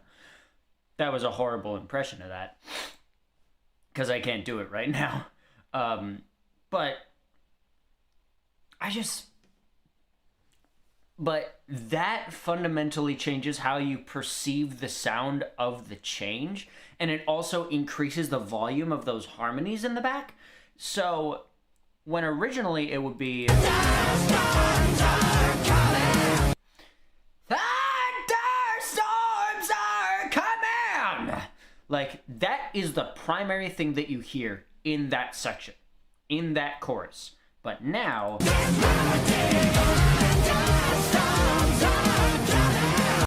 all you hear now is that high register. Like the original lead vocal is still in there. It's just very buried in that mix. And this is the point where we have to talk about Will's overusage of high notes, because he has, over the past few years, he has grown more reluctant to actually utilize a true guttural, bassy tone of voice. And we can see that with the vocals, because I want to touch on these right away. You've got to know it's time to kill our life. And then It's hard to explain, but when you're on top of the world. in the original Yellow, these lines sounded... they were more guttural, they were more powerful, they had this sense of... You've got to know it's the time you learn, and but when you're on top of the world. But now it's You've got to know it's the tool you own. it's the tool you own, and To explain, but when you're on top of the world. but when you're on top of the world, there is a distinct difference there. It's a lot more nasal, it's more sharp, it's a lot more up here, but when you're attacking these kinds of notes with specifically this prideful of a sound, you don't want to be lax. You don't want to take things back. You want to push things forward, and to do that, you have to make it sound a lot more confident. And it's the tool you own, like that sounds less confident than it's the tool you own. It's such a stark difference, and it's genuinely a point off. Because Yellow is a song all about rising up from toxicity and anger, and it's all about taking pride in yourself and having confidence in yourself. As it stands, lines like that diminish the impact of the message and take on a whole nother meaning of, instead of fighting back and taking pride in that, it's complacency. It's taking complacency in your pridefulness. And that's just not a good way to go about it, I don't think. And the key change, well, it's good. Like, well, it's a good idea. You could have had it instead of what it was. Strike your fist harder, make it so. Oh. Strike your fist harder.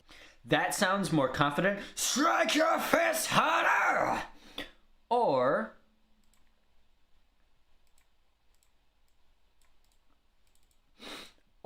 you could have taken the more vocally strenuous, but not 24, Jesus. You could have taken a little bit more of an interesting route. Strike your fist harder, make it so remedy tonight. Shout this melody. Run free from this place, past the other way. Strike your fist harder, make it so melody. Shout this melody. Run free from this place. Get ready, yellow haze.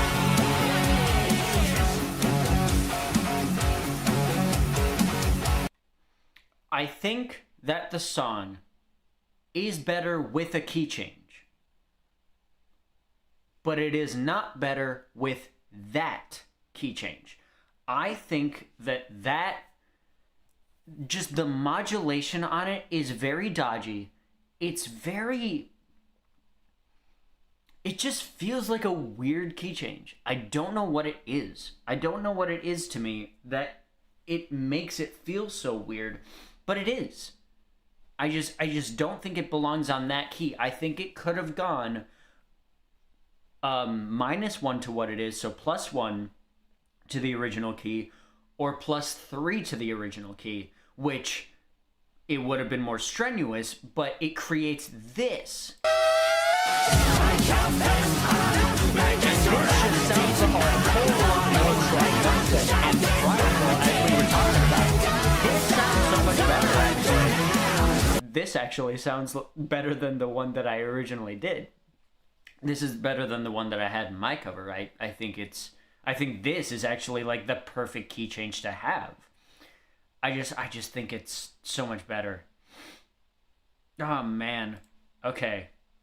Now, going to the instrumental side of things, I wanted to touch on a few things. So again, we have this.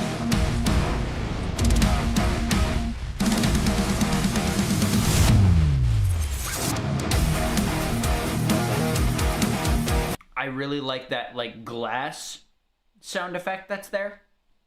It's pretty cool. Like there's a glassy sound effect that's there, and I think that's actually really sick, and I think it works for bringing us into this. I really wanted to talk about, because we keep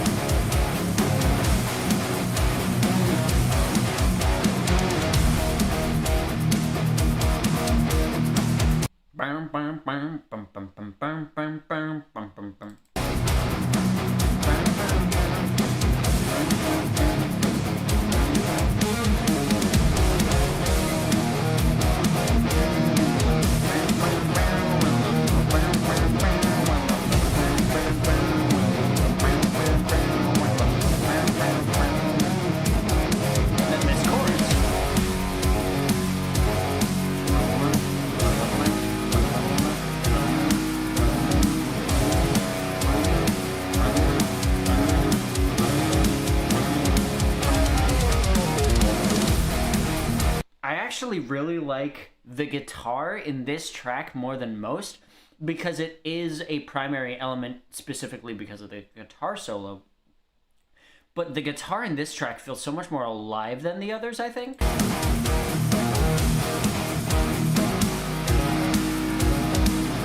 And here it was... yeah, it just...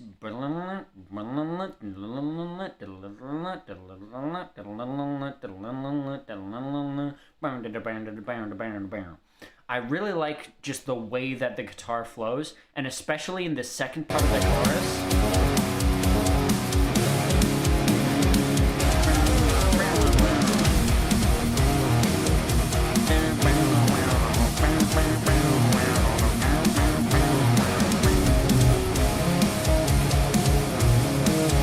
Oh, that's cool that it does.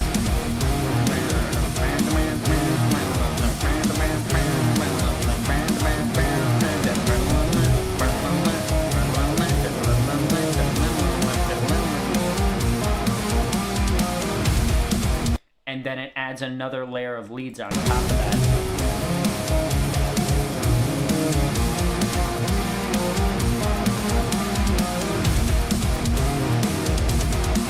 Yeah, it's really cool. The guitar in this track is actually super sick, even in comparison to some of the guitar on other tracks. And then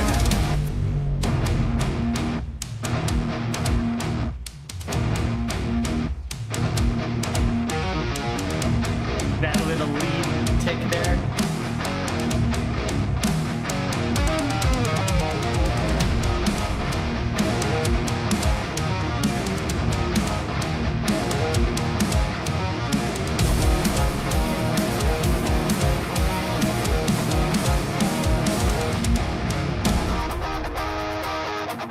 And this is just cheeky. This is just cheeky shit right here.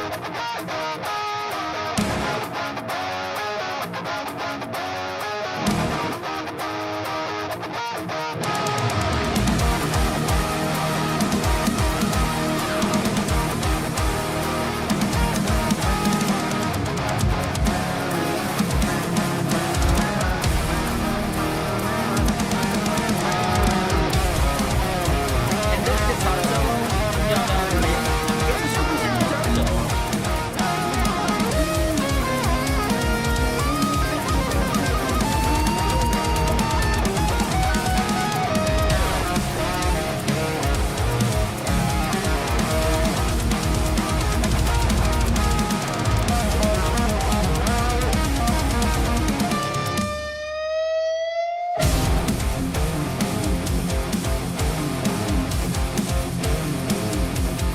I just think, listen, chat. Listen. Listen to that.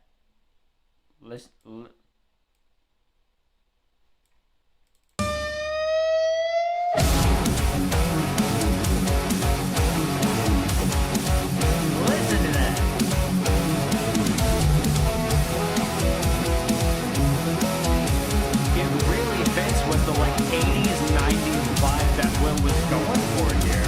I think this key change would have worked better.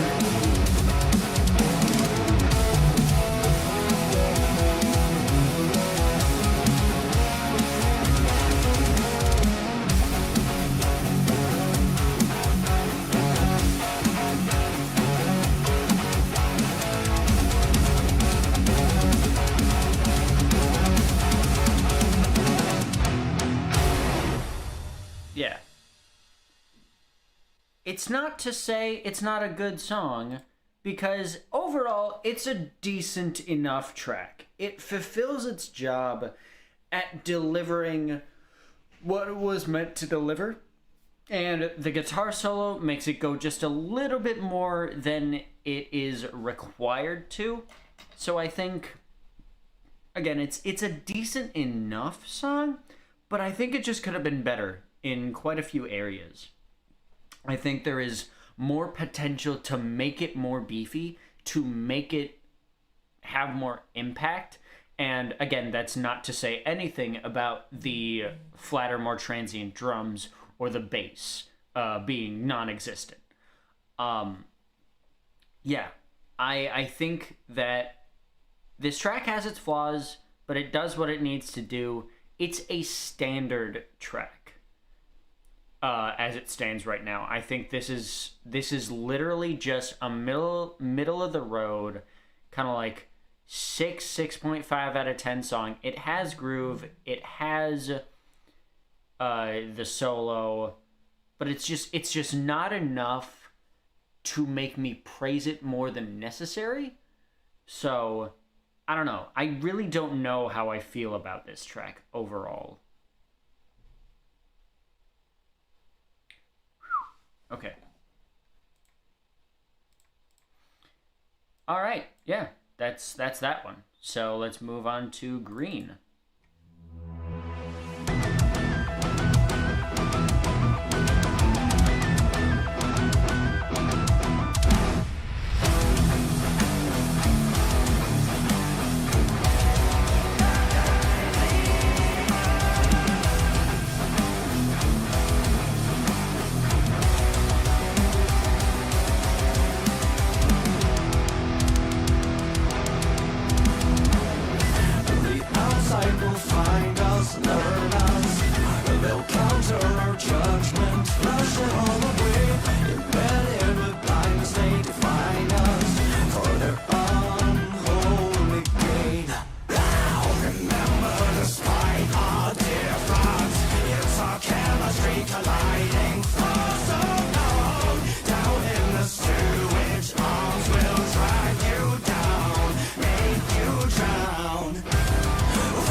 There's quite a few things that I'm noting here that I don't remember hearing.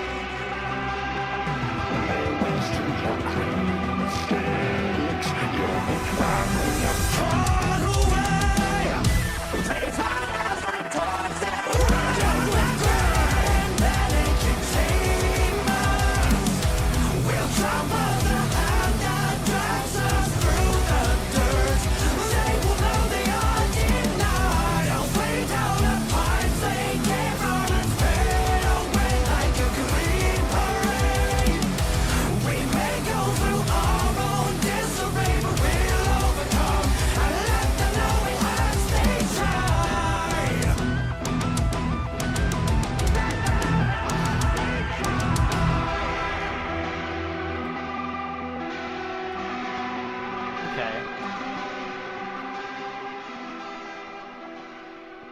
So, this song got the biggest, and I mean the biggest, downgrade out of all of the singles. The green SSD single from, I believe it was the tail end of 2022 or beginning of 2023, was far better than this.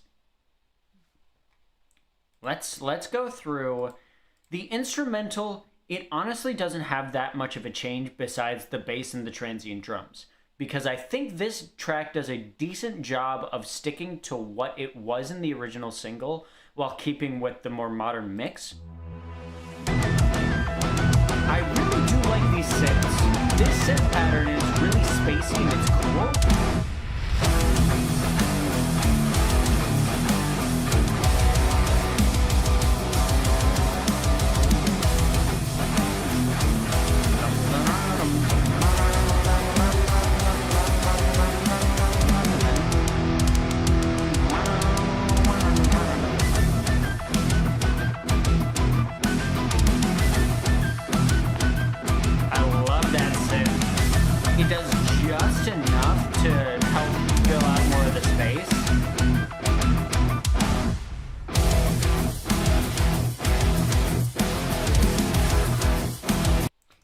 Then there's this kind of synth that's happening in the back too. I like it.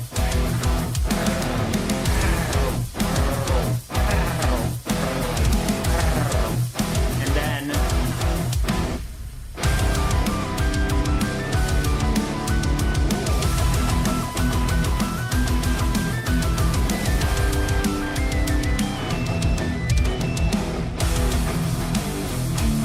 back into that lead.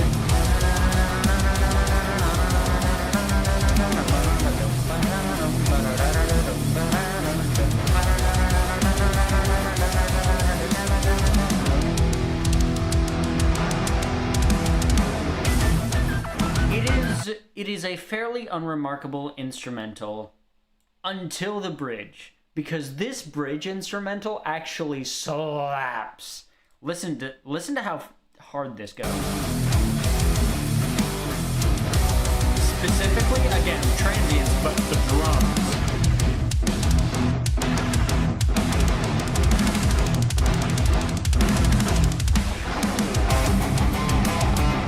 And I love this guitar here.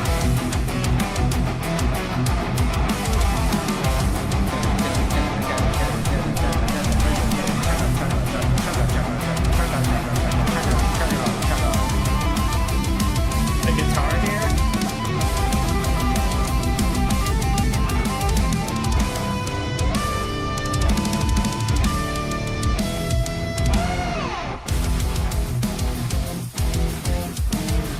Then just slam it.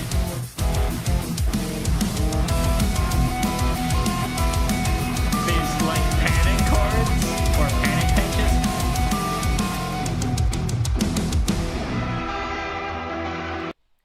I love that breakdown. Especially the panic pitches.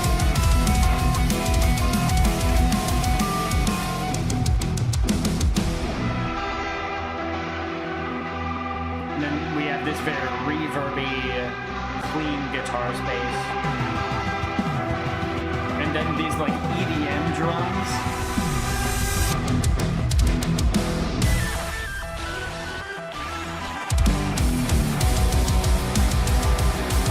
And then it carries that on until the end.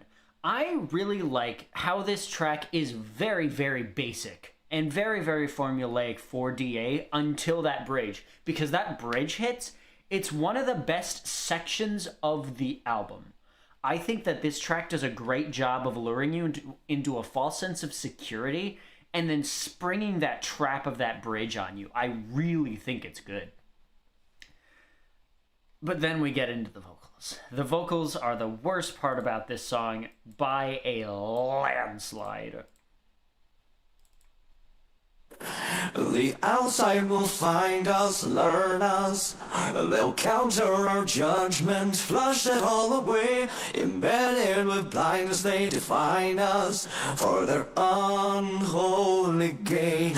Now remember, despite our difference, it's our chemistry colliding for so long. Down in the sewage, arms will drag you down, make you drown. Voices are shallow from the outside. They can never come between us as long as we fight them. During that whole first verse and second chorus, did you hear backing vocals? Chat, did you hear backing vocals at all? No. Because there are none. In the verses, there are no backing vocals. And that is a huge difference from the single version, because there are backing vocals in the single version. And that creates what I like to call the lazy Will effect. Because there is only one moment in the second verse where there are backing vocals. I could see it in their head, or starve them with hunger in the cauldron. I could see it in their heads, they can do better. How they not realize they don't know anything. We can do anything all by ourselves. That instance, that harsh vocal bit, that "we can't do anything," and also the lyrics there. We're gonna get into that once we get more into this actual section. It's just, it doesn't feel right. It feels so flat. They'll counter our judgment, flung down in the sewage. Voices are shallow from the outside. Even this, even where the harsh vocals come in, and harsh vocals are supposed to sound big and grand and epic, especially in this song where the instrumental is going fucking hog wild here.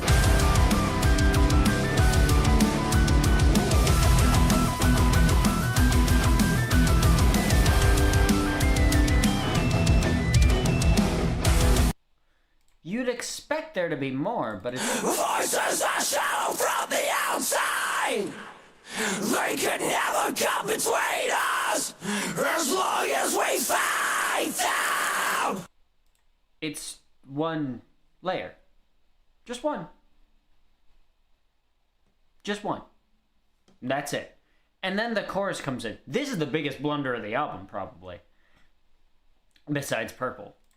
They found us like toxic riddle with greed that naked demon. Contrast that, the volume of those backing vocals, with...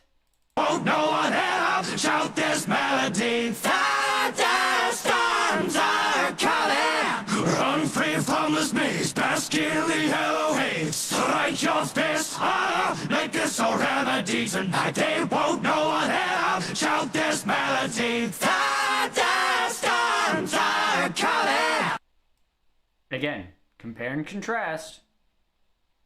They can never come between us. Great the naked demons will chop off the hand that drags us through the dirt. Let them know we aren't stateside.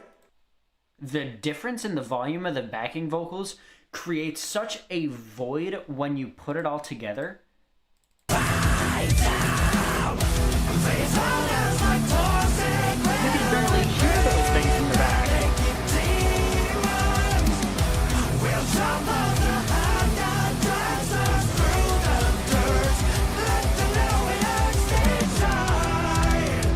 You can barely hear them in the mix, and it's so frustrating because I really do like the backing vocals in this song. Like, it's us like toxic riddle with greed, the naked demons will chop off the hand that drags us through the dirt. Let them know we aren't stateside.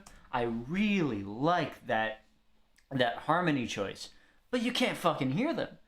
It's annoying. For every good thing this album has, it has one or even two bad things. If the lead vocals are pretty serviceable, then the harmony vocals are of a reduced volume. If the leads are of a good pattern, there isn't enough bass to boost them in the mix. If the drums are well programmed, they're so flat that it doesn't matter. This album is so fundamentally frustrating because it does so many things well, but the mix is so fucking bad. This is the track where the mix is the most prevalently awful in the album. This is the track where the mix really shows its teeth and clenches every good thing out of it. Like, in theory, this song is great. In execution of the 2022 single, this song is great. But in execution of this mix's version, it is so laughable. It is bad. Like, this is genuinely one of the worst songs in the album because of that. Wow. It's such a shame, again, because, like, the original 2022 version of this single is so good. Oh, man. And then we get...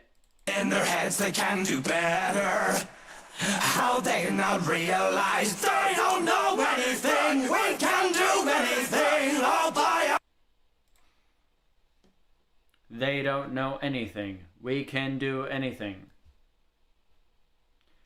Why'd you repeat the lyric there, Will? Why'd you do that? Gotta tell me.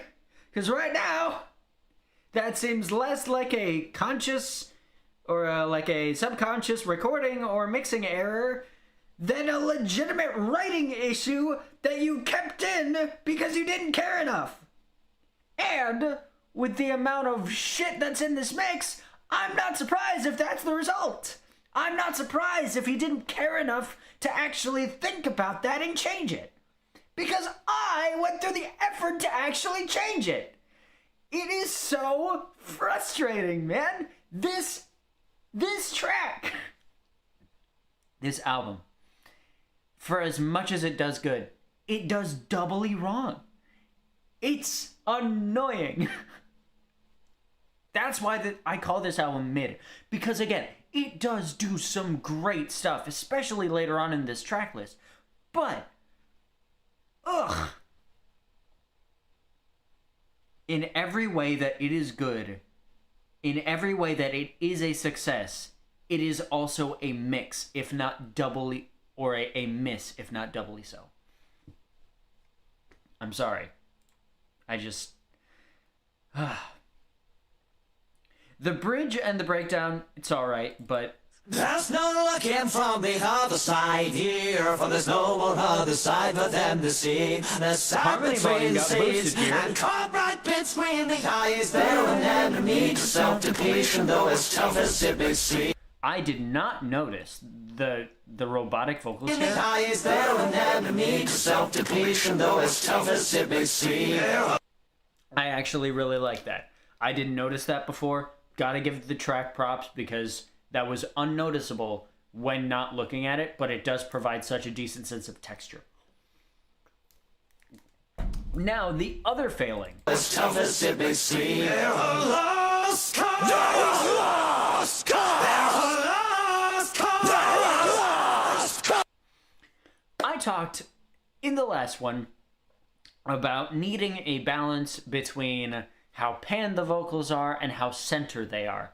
This track does have a balance, but it does it in a bad way because regularly when you have tracks centered, they are in the center of the soundscape. Like, again, using the analogy, this is the soundscape that is happening all, like, this is a centering soundscape, this is a pan soundscape. Regularly, centering soundscapes should have this, but they should also have a sense of, like, here instead of just here as as opposed to pan soundscapes here. These harsh vocals, Even though it's tough as it may seem, those vocals are so damn compressed that they hardly fit into this. They fit into this instead. It's this track does so much wrong. It reveals such, oh my god. And it's not even that it's just that they're here, it's that they're here. That's interesting. There's barely a sense of down here. Listen to that again. is there an enemy to self-depletion, though as tough as it may seem?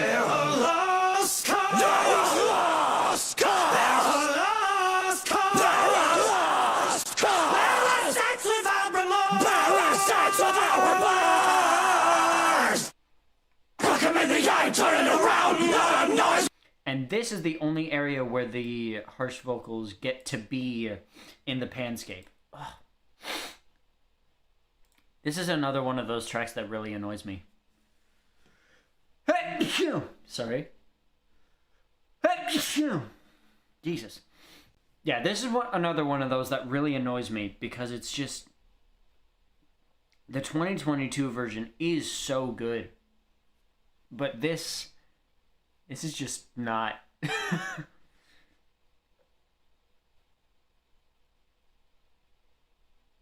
Yeah. It doesn't work, in my opinion.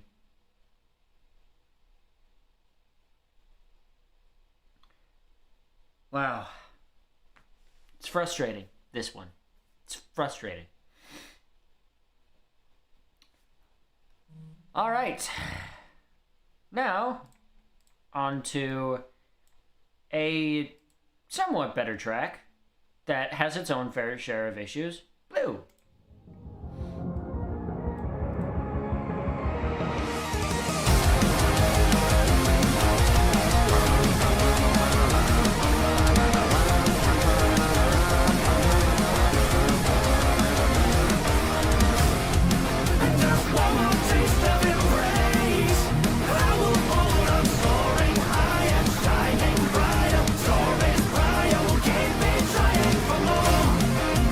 Every test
This is a pretty sick ass kick.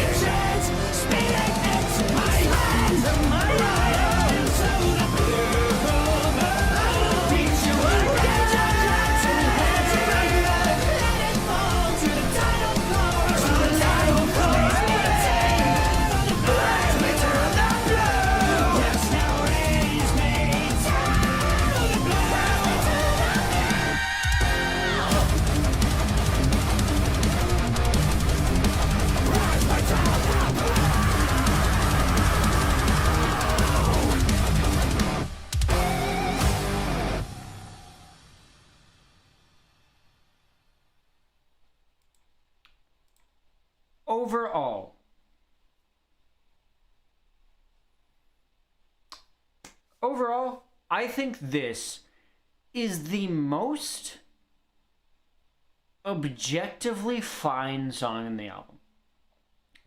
It is, I think it's above Yellow in its objectively fine. Just, it's a standard 7 out of 10 song. Like, 6.5, 7 out of 10. Like, it's just decent. But it's got to be me. I've got to point out some things. And specifically, what the fuck is this? Why? What are that? What is that?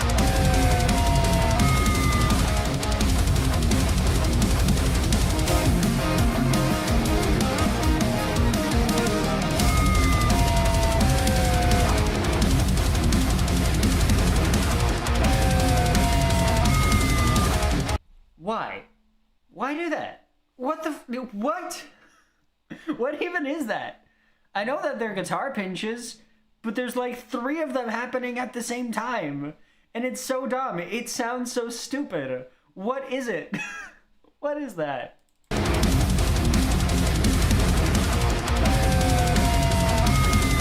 It's a very minor thing, but like, why? Why include that? What even? I don't get that. That I don't get. There's also this weird, like... Away, we say our world back home. No object makes us proud.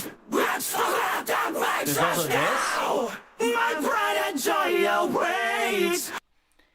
My pride and joy awaits. Like, awaits.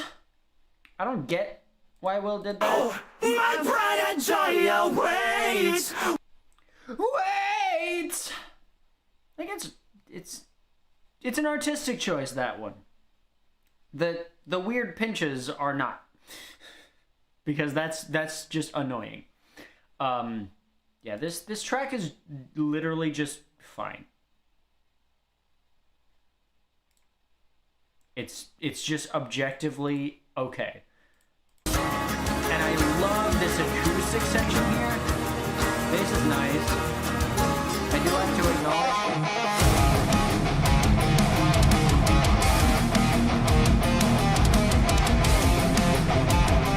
I really like the guitar here.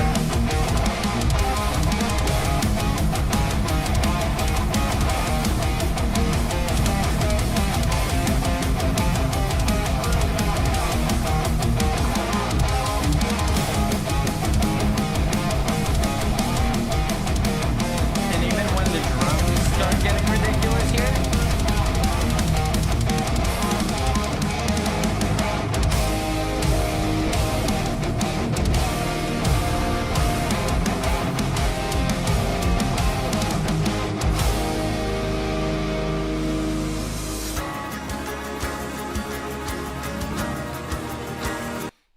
I really like that. And again, with every good thing this album does, it does it wrong. And the longer we're away, the car stays up and bold. Grows strong each minute cast away, though I don't see the light. Moments through the windshield wipes and the cobble on the road. No matter rain or storm, we made error, bitch, and now we fly.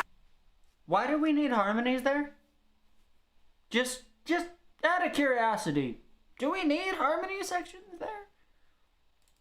I no longer wear away. The car stays up above. Like, as a comparison, I'm gonna do it. I'm gonna compare it to my version.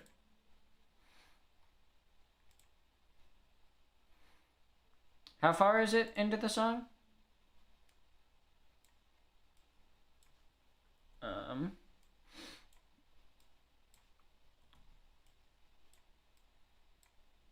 Let me science this. Hold on. Let me cook, chat.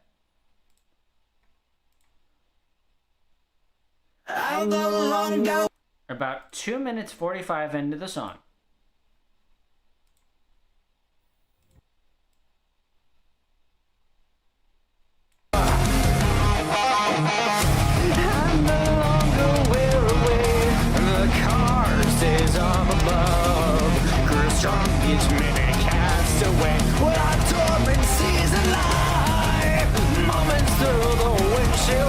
And the cobble on the road. No matter rain or storm, we made it a bitch, and now we fly.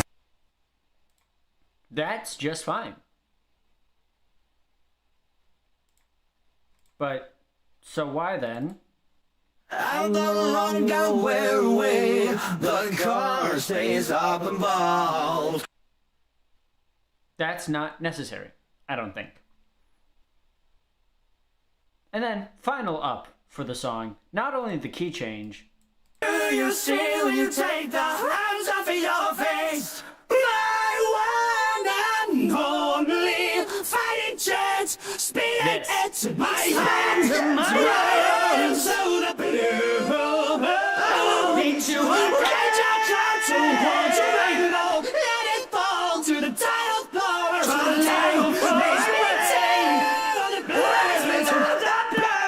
Yes, now raise me to the blue.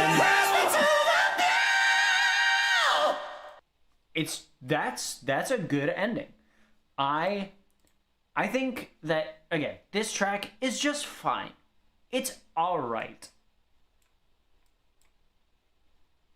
It's okay. It's fine. Again, like 7 out of 10. It has a few issues here and there, but it's like this is the most objectively just okay track. Perfectly middle of the road. I think, again, my list goes red, white, silver,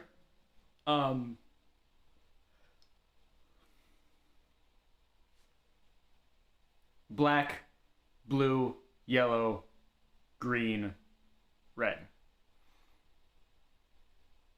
Oh, and bronze is, I would say it's one below this one. But yeah, it's literally a middle of the road track. So, yeah, it's enjoyable. Then we get to White, my second favorite track on the album, without question. This thing is great. I love this track for every single aspect, except for, the bass and the transient drums. All except for one aspect, and we'll get into that in just a bit.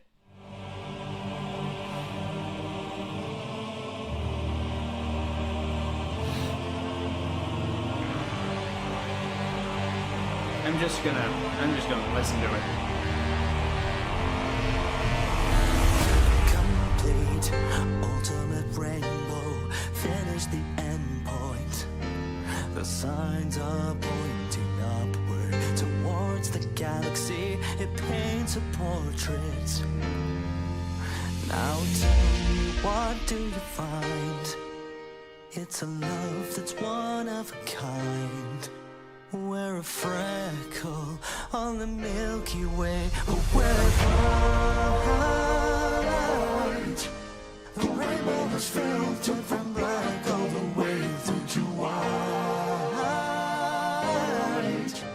Our sights are all set for a saturated gush of the divine. All comes to an end someday, walking the path right on cue.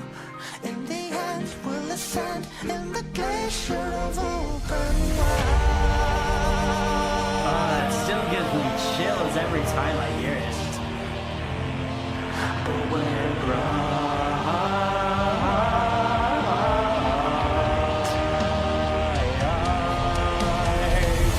Reach out, hold on my hand, and we'll paraglide to the moon. We've gone far too high to give up. We're on the highest cloud above. If memory serves well, no one can tell if we're dead or alive. But we feel the fright more and more as we climb through the sunset. How much did they holler that we dropped to the ground? Fate has started the course for a place unknown. But it's alright, 'cause we'll be fine in the night. The rainbow is filtered from black all the way through to white. Our sights are all set for a saturated gush of dynamite. The clouds are departed and we've only just started to fight. The trials we braved came to this, came to knowing we'll be fine. In our wake comes the age of a part of us shedding skin and you. Could it be that we're free in this infinite glacier of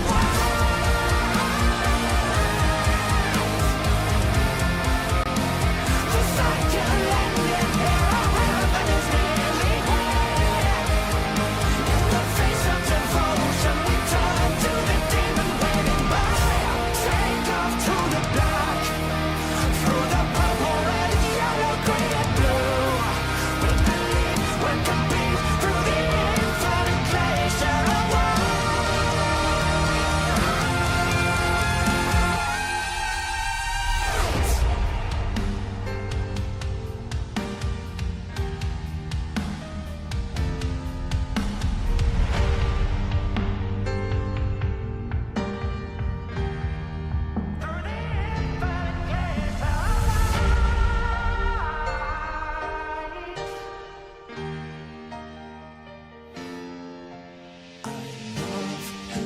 forevermore. Thank you for the rainbow tonight.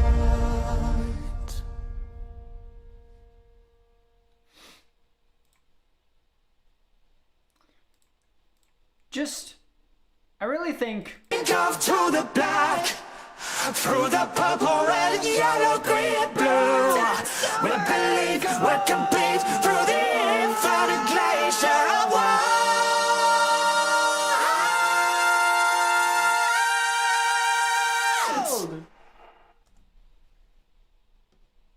it's just me though. And that's why I put white at the end of mine, because it's like, I just think that's a cool addition. Stylistic choices, track order choices, that's not a point off of the album. I just think it would have worked better. Wrap things up in a nice little bow. That's just me. So, this track is just about perfect. It is on the same level as Red. Like, I firmly believe that Red and White are tied. White could have been better than Red. But it isn't. Because of this. The rainbow was filtered from black all the way through to white. Because of the vocoder. Now, I like vocoder. I think it can be used very well, and Will has showcased it being used well before because it was used in Into the Beyond, another track that was a very beautiful, but towards the, like a very beautiful song that towards the end got a lot more intense. But it's just not used well here. Here, it comes across as lazy. Here, it comes across as just very forced, and it's missing the human element. I feel like this this choir section. From black all the way through to white. Open wide.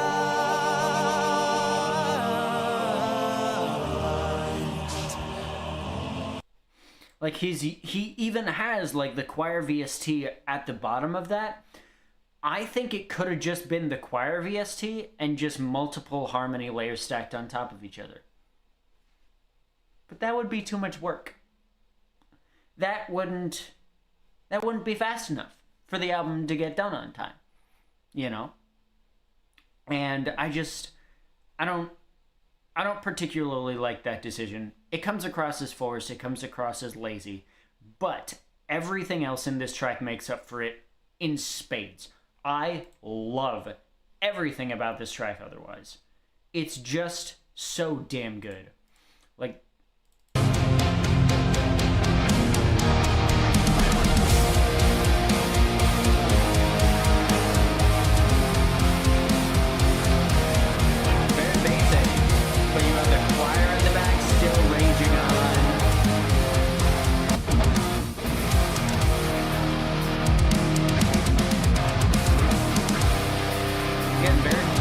stuff with the guitars, but then the orchestration comes in, and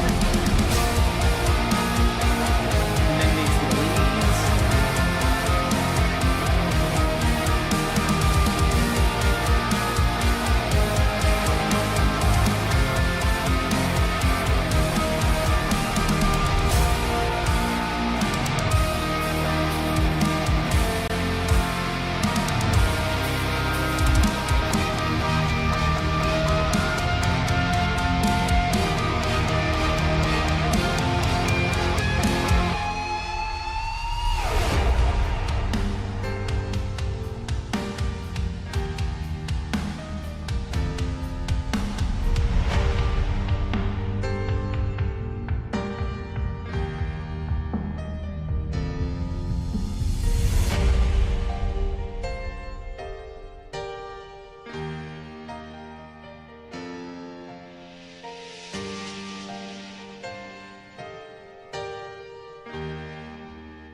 I think it ends off the album.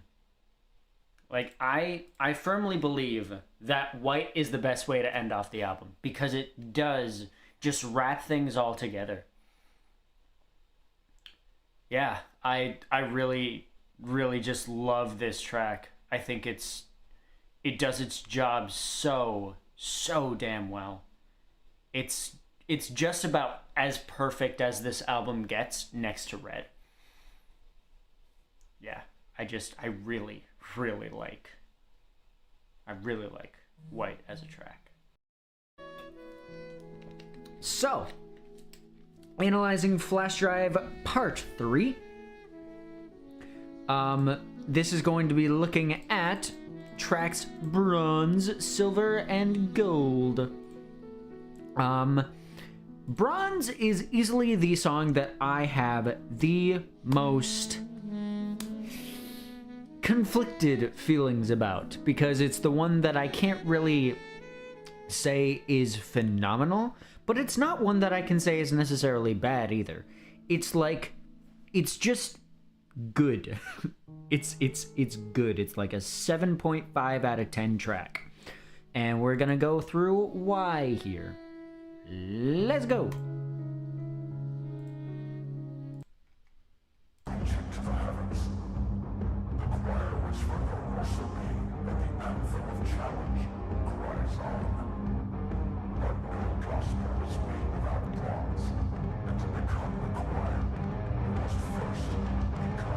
Have a good one, Letus.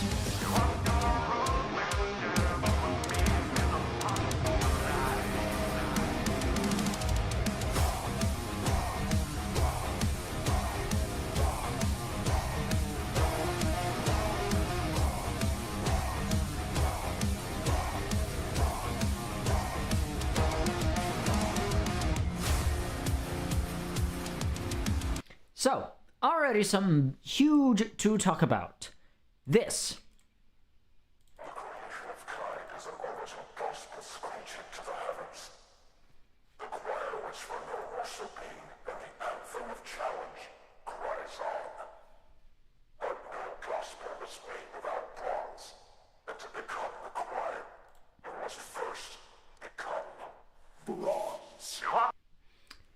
think this might be a controversial take. I don't actually know, but I feel like that could have been like that little speech at the beginning there. I don't think it was needed in the actual song version. I think that it fits very, very well in the video. I think that position for that section there works really well. But I think in like the actual song, it's not exactly necessary. I feel like it could be like just exchange for the like the slowly building, or even like, because like, listen to maybe, let's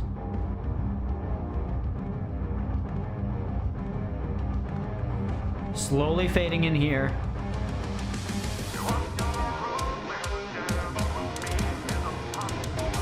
Not even beginning with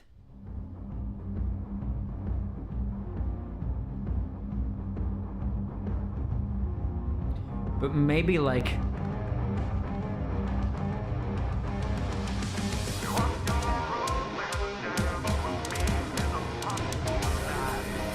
and especially because in the album, this is actually the longest song.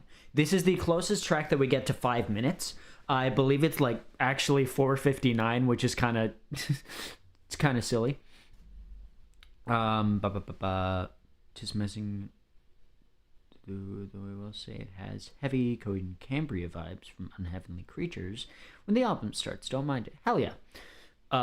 Might bounce, and that's okay. It's not really for everybody.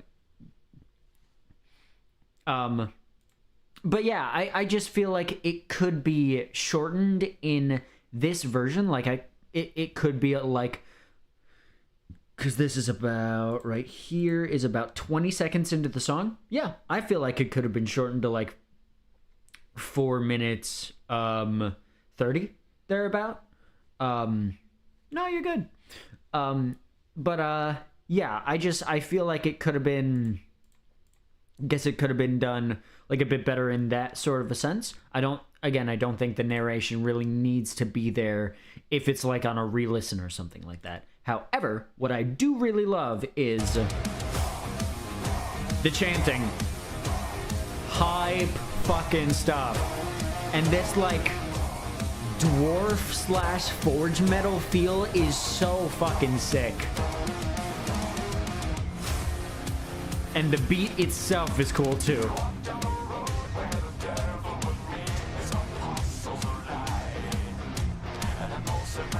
Like, it's very driving. It keeps up a pace, even though some of the lyrics may not later on, which we'll talk about.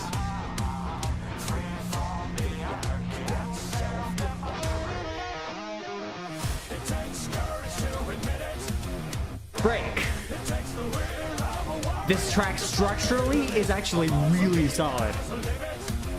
Break.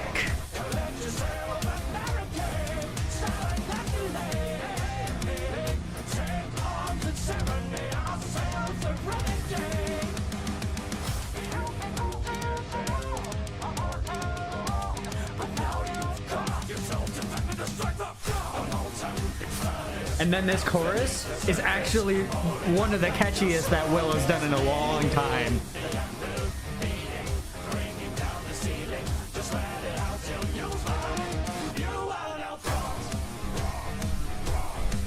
Just that reset is clean. Listen to this. Da da da da, bro. Da, dude. So good. Like, what I will say, among all of the songs in here, this song is the most structurally cohesive and consistently driving. Like, I don't think, like, White, as much as I love that song, it meanders a bit. It has some structural issues that don't really fit with the rest of the core essence of itself. Like, there are some times where you feel like it's going somewhere, but then it doesn't. With Red, it's very similar to this, but I don't feel as though it's as tightly knit together as this. This is just very tight, very cohesive, very one section into the next, very It's just very driving, and it's very cool how well structured this track. I do have my problems with it, which we will get to, but right now, I'm gonna start by saying, like, this is easily the most cohesive, driving, and consistently, momentum-filled track in the album. It is really structurally solid, and I really like it for that reason.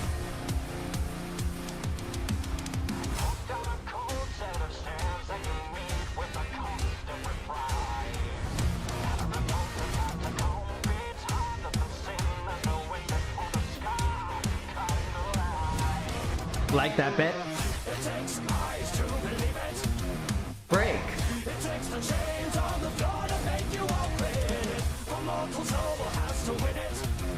Break.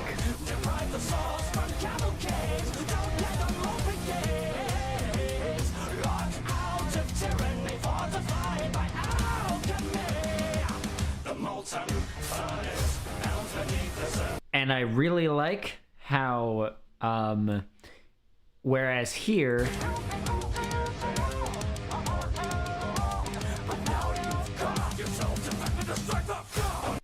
like here, second chorus, we don't need to do that. We don't need a pre-chorus. Just goes right into it.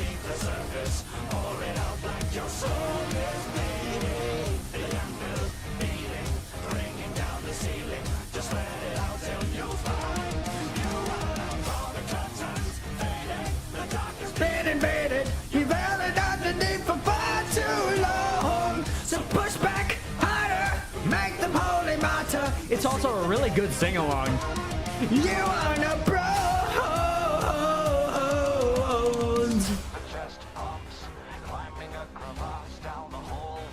Easily, one of my favorite moments on the album is this build. It's really cool. It's really good.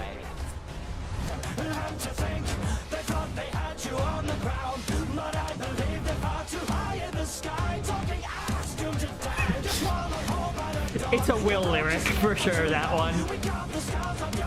And then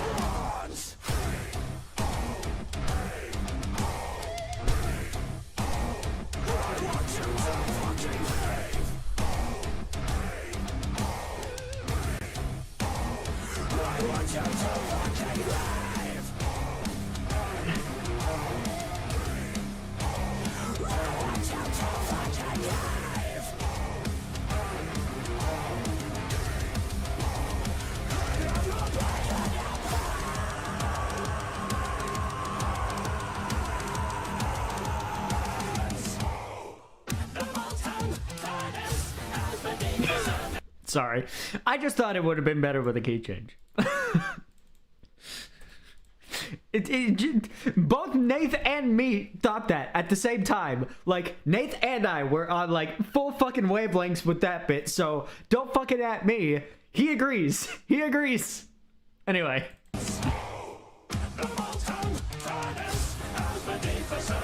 This song just feels like it would be epic with a key change. Bringing down the ceiling. Oh, Prettyline, I'll give in timing. Time for Titan's song. Grown up fast, okay, so what you have become, you're not bronze. You are no bronze. Bronze. So, overall, I think this is actually, like, again, structurally, the best in the album. The build-up to this breakdown is so sick, but it's actually a lot more than just sick, it's smart. Because the entire track thus far has been completely clean vocals. I don't think y'all really thought about that much. Except for one point. One. Exactly one. And that is right here. One bit. there is one section, that little bit at the tail end of the pre-chorus, that has the harsh vocals. But throughout the rest of this, there's none. It's just the chants in the background that have the grit, like the broads, broads, broads, broads. Like you have that, which is like, it's almost like that full metal shout that Will does. That's what I call it, the full metal shout. But you don't get harsh vocals for like all of the track, and then suddenly this shit fucking hits you like...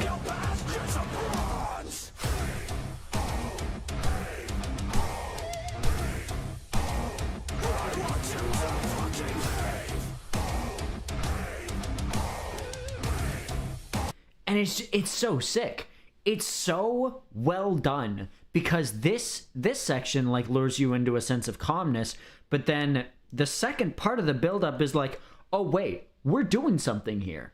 This isn't just like a calm bridge section. We're building, and then, pardon me, it just... It's so smart. It really is. It's very, very smart writing. And honestly, like, the instrumental is pretty solid too. Like, from here, that riff is pretty decent.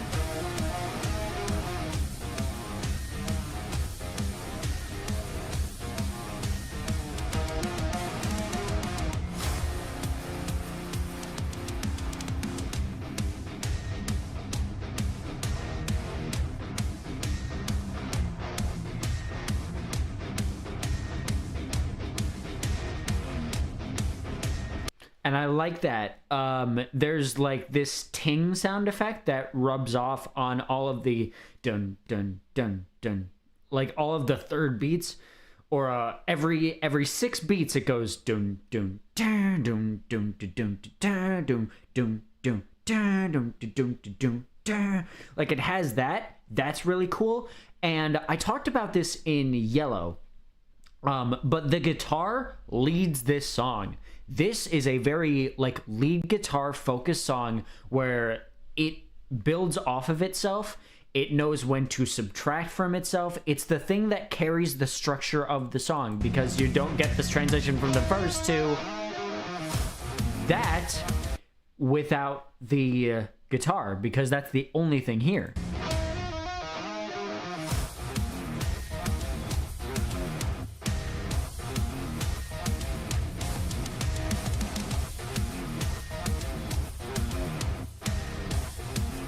It's very driving, it's very punchy.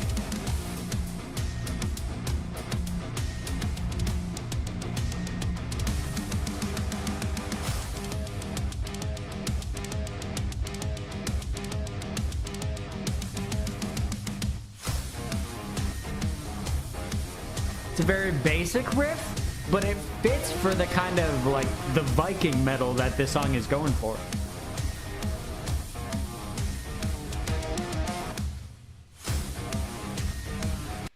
And then we get to here. No guitar. This is why it makes you do that kind of like, what's going on? Like, the fact that there's no guitar in this section is what makes you... It's what makes you go into that kind of false sense of security with a little bit of unease, because this track has been so focused on the guitar work the entire time through. It's like, well, ooh, okay, there's no guitar here, but it has all these synths, like all this industrial soundscape stuff that really makes you go like, ooh, this, I should feel tense. There's something going on here. And then in the middle of this,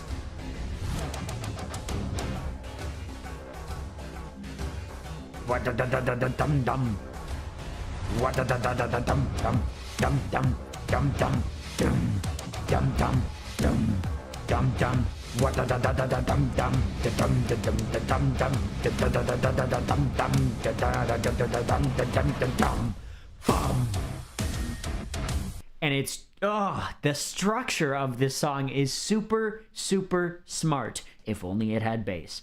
But also, this breakdown is so sick because, listen to this.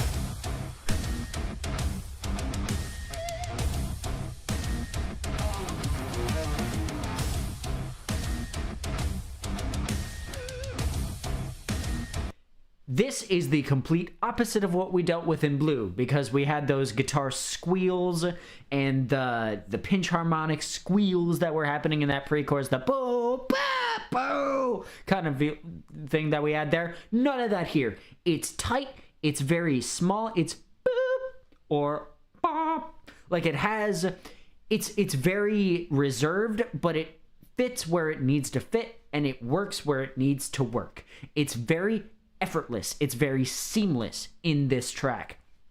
So good. And the sustain on the hammer hit here is so good. That not just the snare itself, but there's a hammer layered sound effect behind it that just, ooh, yeah, dude. It's so good. So very nice. Just good stuff all around. Love it, love it, love it. Man, like instrumentally and structurally, this might be up there with favorite tracks on the album. And then I really like the ending here with having all these chords right here. This is so cool. Listen to how much there is. Like this extended riff. Dun, dun, dun, dun, dun, dun, dun, dun. Yeah, I just.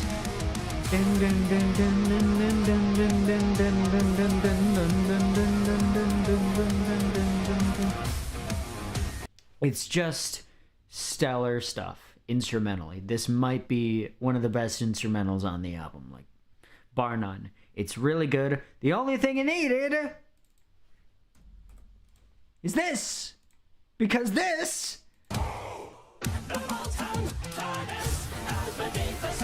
it's so much better.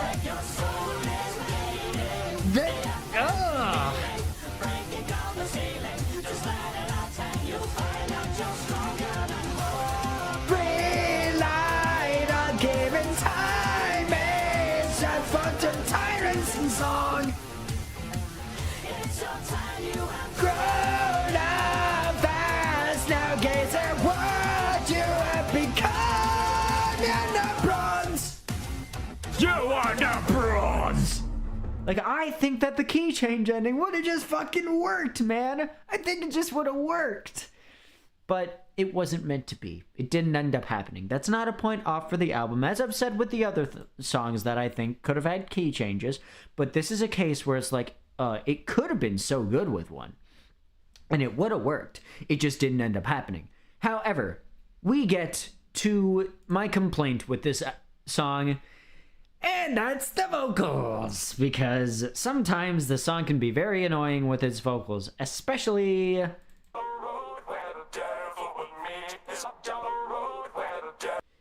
it's actually the most prevalent in right here. But now you've got yourself.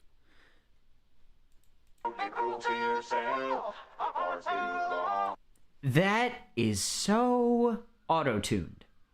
It's ridiculous. It is absurdly auto-tuned in some of these sections. This is something that I haven't really talked about with the rest of the album, but I'm talking about it here because it shows up here. This album is mega processed vocally, and it's something that Nath has actually talked about a couple times, where not only is it mega processed, but Will has this filter that creates some very weird sounds with some of his consonants and his syllables, and it's like, I'm not really a fan. And especially in songs like Dying to Find a Home, it is ultra mega processed there, where Cammy Cat's vocals, we'll get into that someday, maybe in an Analyzing Open Infinitum thing, where Cammy Cat's vocals are horrible because they're so mega processed. And I know that she can do so much better because I'm subscribed to her. But it's just very weird vocally. And at least in like the verse sections, I'm not sure, like, I like the melody choices, but some of Will's deliveries are just Kifafi, or Kafafi rather. How you doing? It takes courage to admit it. It takes the will of a warrior to fulfill it. A mortal being has a limit. I also think that these bronze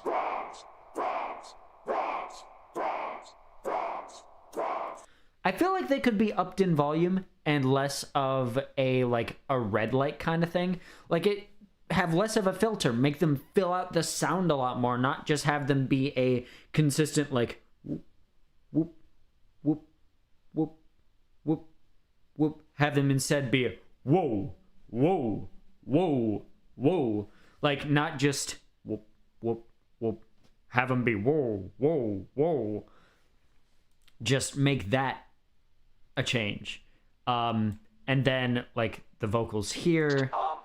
Climbing a crevasse down the hole with a fire inside.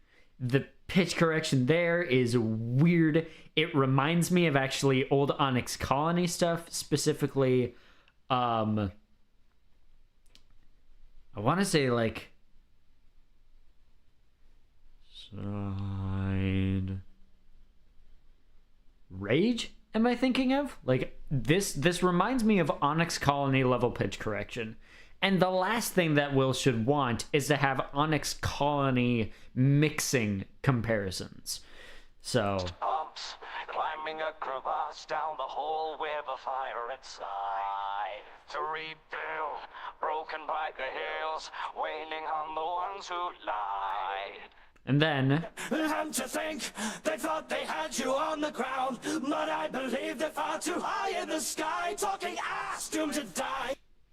that lyric has always been really funny to me. Talking ass doomed to die. Like, it's another Will lyric. But now, the biggest problem with this song to me is actually, like, vocally, it's the breakdown. You swallowed whole by the dawn. You broke your skin for too long. We count the scars of your past. It's a bronze. Hey, oh, hey, oh, hey, oh. I want you to fucking hate. Oh, hey, oh, hey, oh. Now, put that in the full mix.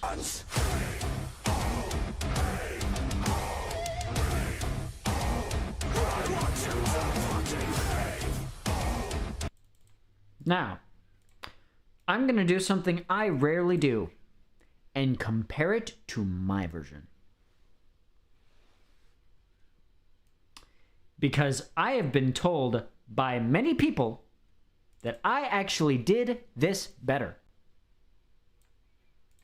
At least, like, the vocal end and, like, making it heavier. Instead of this...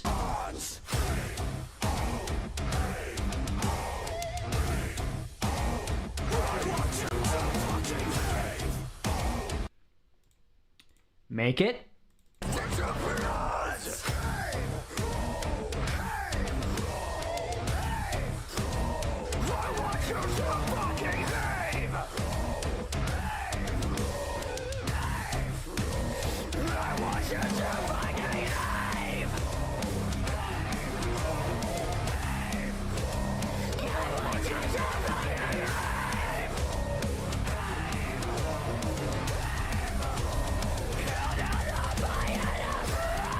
Make those voices down there. Make this into actual screams. Have ho! Have ho! Have ho! Not just have ho! Have ho! Dubbed over itself several times. Make it feel something. Make their emotion there. Because this, as it stands... And I can even pull up the vocals. I can even pull up the vocal stems. Where is it? Here they are. Here they are. Have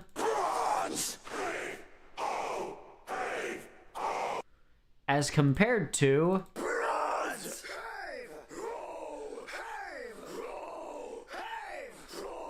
I want you to fucking have! I want you to fucking have! I just think it works to have them as screams. And honestly, because there is the distinct lack of human feeling, as these songs talk about like human experiences, human emotions, that's a point down. Which is why I say that like this is a 7 to 7.5, maybe even 8 out of 10. I think that this is a solid enough track. I think it is good enough to service the album, but I think it could just be much better, which is my opinion with everything. It's why I call this album mid. Because, yet again, this is a case where, yes, the track is serviceable, but it could be great, exceptional even. But you just have to take a little bit more time. And that's the other thing that makes this album so difficult to analyze. This album took like 3 years to make in total. It was like the first single was Blue in 2022, which is really telling about like where Will's priorities were at this time. It wasn't actually doing what he set out to do, which is like he said like it'd be remade within the year, and it's like, I got a job to do. No, you fucking don't. This wasn't a job. This turned into an obligation that you just happened to find the time to do by the end. I have a lot of problems with Will recently, and like this, the production on this album specifically makes it really hard to give him any good graces.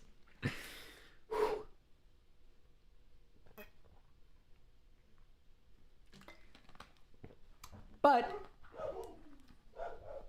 dogs, if I had to leave things on a high note, I appreciate the hell out of the fact that this album, or this track, has these like this second chorus is changed, and Just let it out and you'll find out you're stronger than hope. Rely on given time.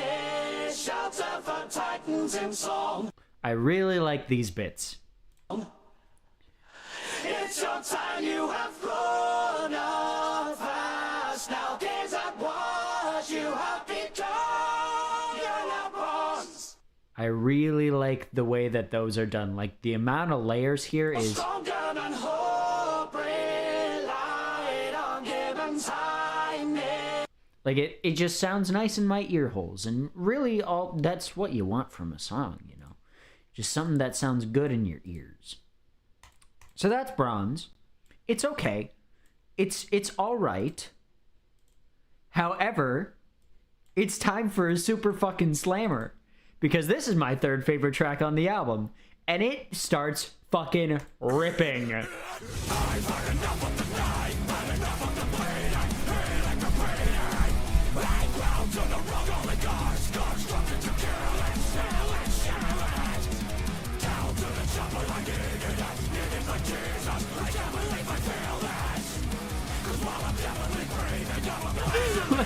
Fuck, man. And then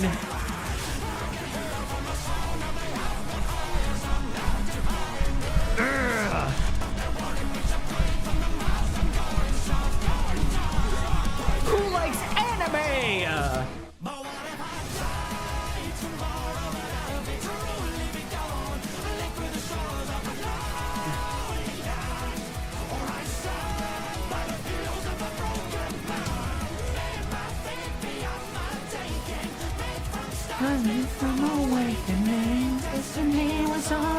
Love that soft bit.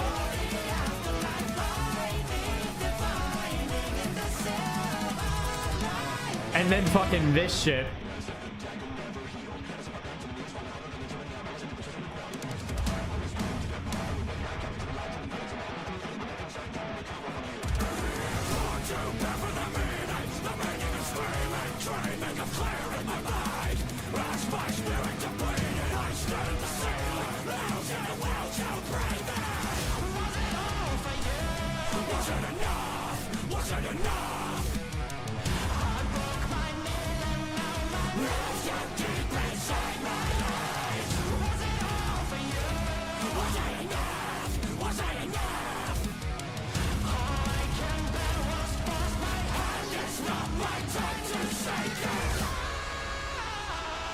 Love that run down.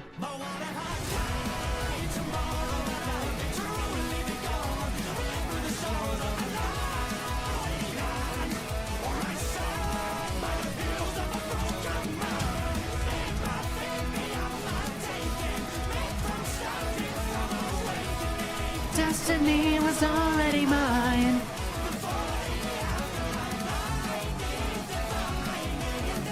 And I love this because it's just a bunch of zeros.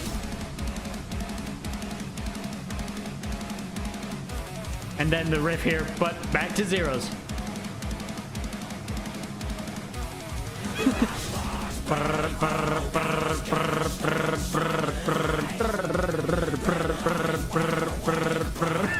I love how it's just some solid zeros.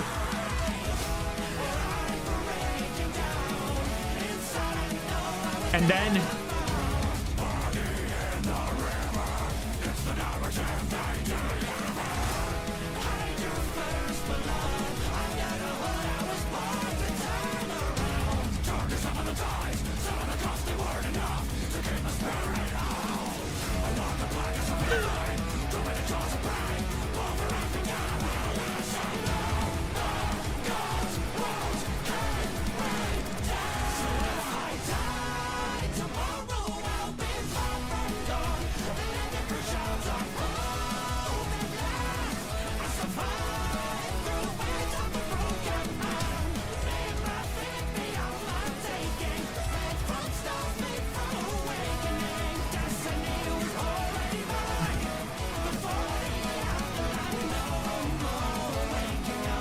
I'm already far from gone.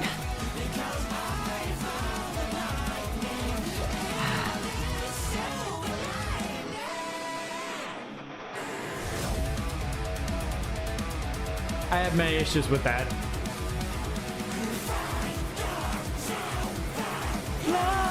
Lightning. Now, is this the best song in the album? No. But it's damn close. Because this track is a whole lot of fucking fun. Like, this, like, it just opens ripping.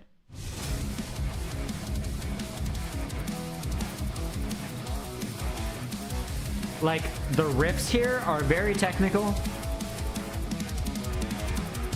Like, it's got a lot of, like, guitar brrrs.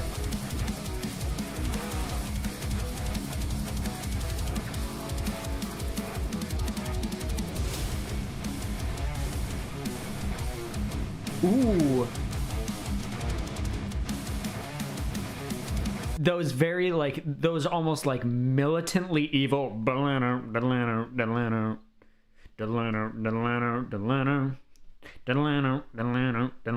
really like that.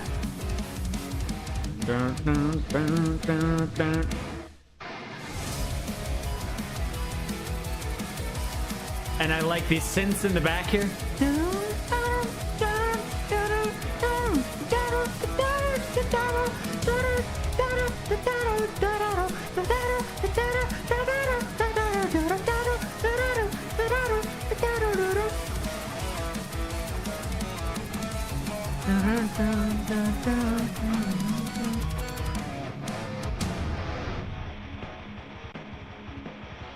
This part is very low key.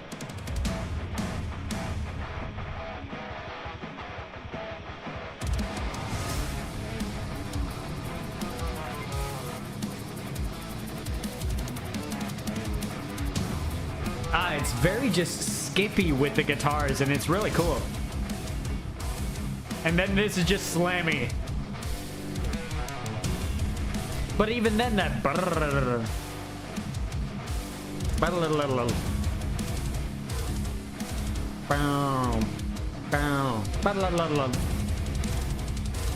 and then the drums there. And then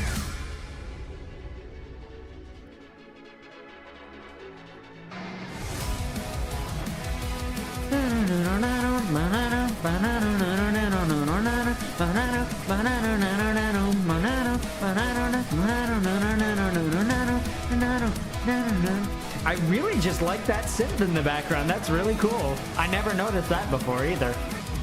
And then just...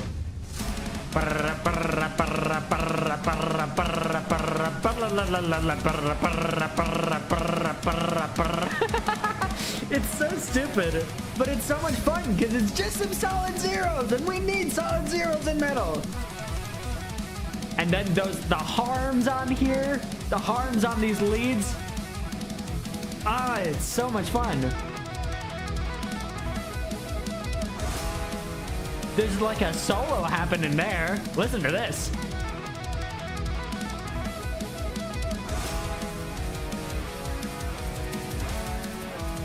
And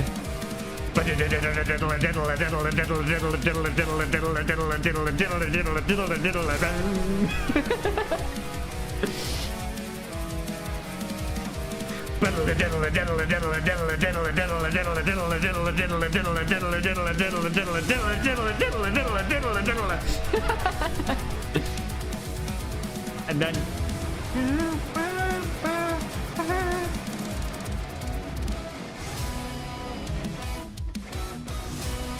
I love that the synth.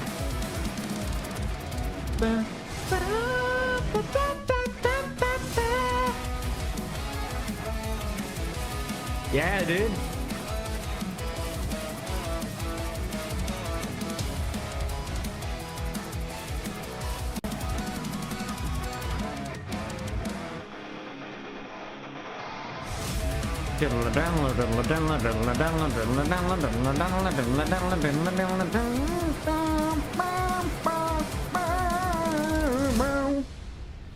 Lightning.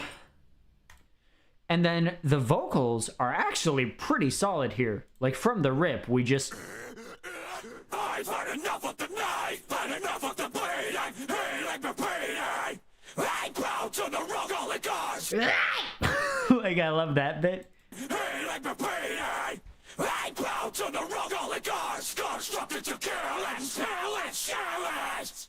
Down to the chopper I needed like Jesus. I can't believe I feel this.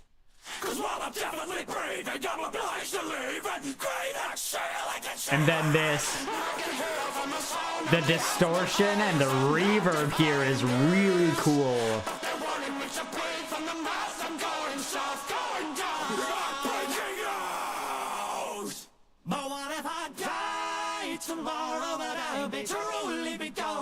Very basic, but it works. Or I stand by the heels of a broken man. May my fate be of my taking. Made from stars, made from awakening. Destiny was already mine. Love that softness there.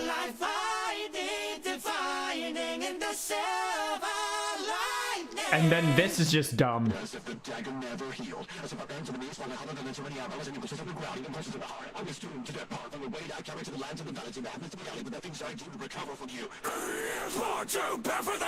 And then it has the audacity to do all that and then just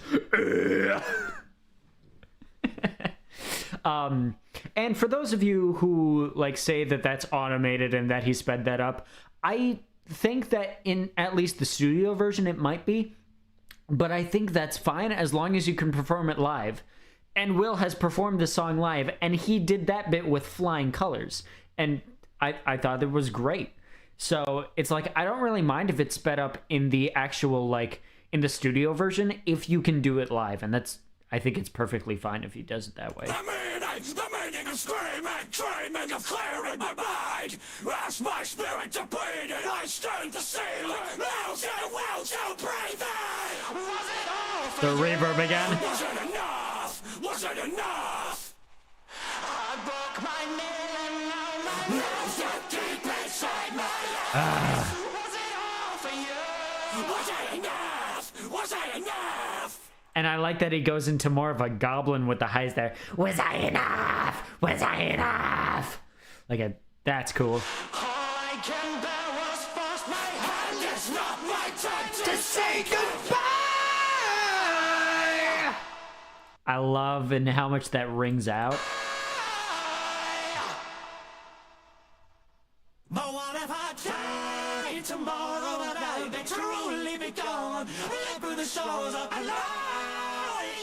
man, or I stand by the heels of a broken man. Make my fate beyond my taking, make from stars, myth from awakening. Destiny was already mine.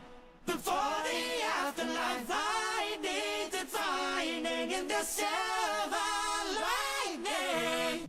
I like this actually, because if we go back here, In the silver lining. in the second chorus, Silver lining. he actually goes, I believe that's either 1 or 2 notes higher. Like little differentiations in the chorus, and even when it begins, Oh, what if I die tomorrow? in comparison to, Oh, what if I die tomorrow? like, it's little differences like that which make Will's songwriting is pretty economic, I would say, in terms of that. It builds on itself, and like it's not any major changes, but at least it tries to build on itself in an organic way, you know. Breaking down inside, I know I was never found. Body in the river. Very low, gross stuff here. I drew first blood under the hood. I was born to turn around. Dark as some of the ties, some of the costs they weren't enough to keep the spirit out. I walked the blackest of the flame, drove into jaws of pain. Pulverized me, God will not show you. The gods won't keep me down. So if I die tomorrow, I'll be far from gone. Let me crush out some. And then lyric changes for this last chorus. Through winds of a broken man, made my fate beyond my taking. Fate from stars, made from awakening. Destiny was already mine. Before the afterlife, no more waking up thinking. I love the harmony there. Because I found the lightning in this silver lining. I feel like that should have been changed. Again, this is another thing that I agree with Darth Nathan, avid member of the community. I feel it could have gone in the silver lining. Like it could have had an extended high note, like a Silver lining. silver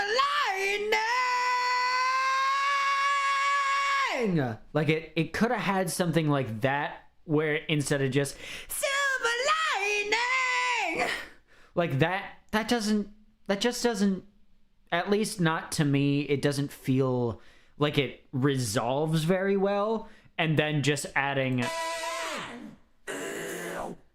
like another just in place of that, it's just it doesn't really work for me. But then the ending kind of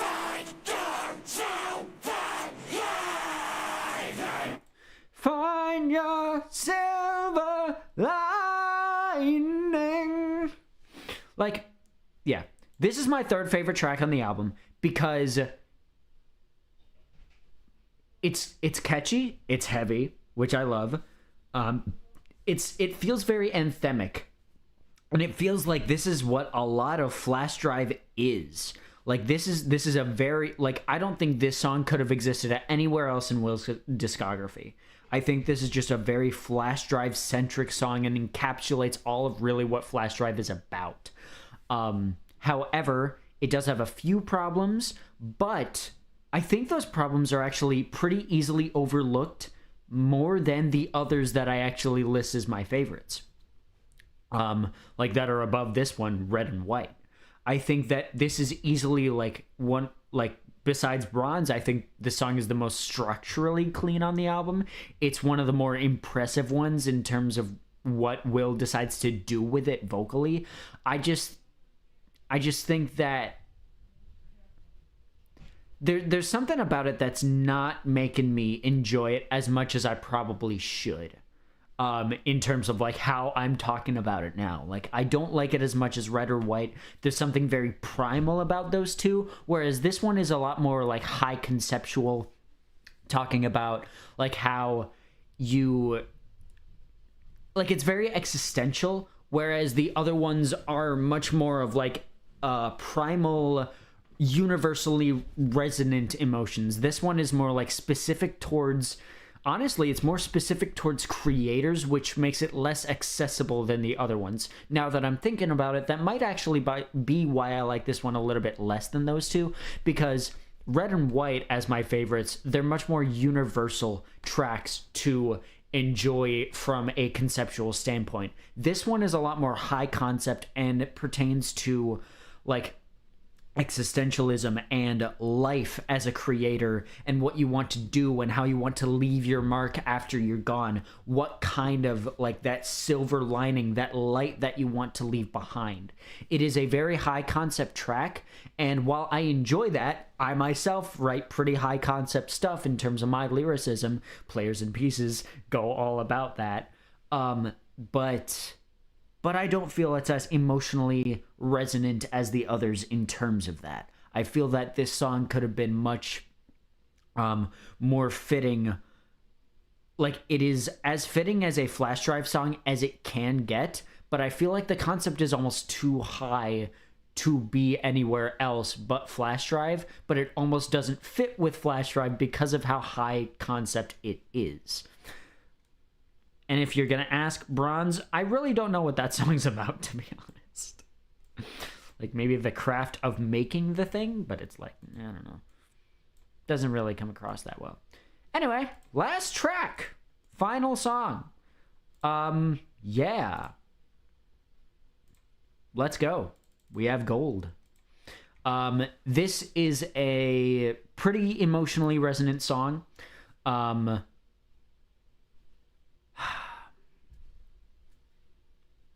I think that this is... We're just gonna play it.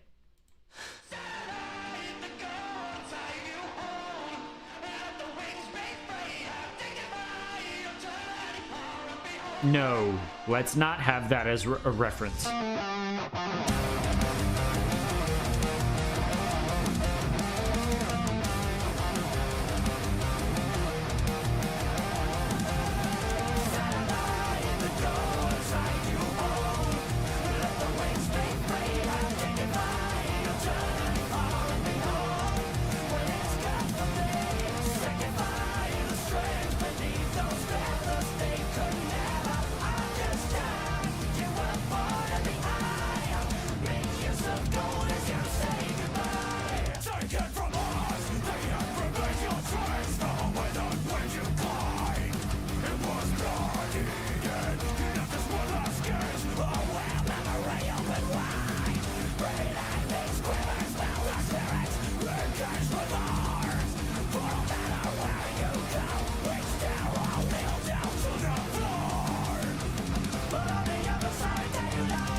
this song is deceptively difficult to talk about.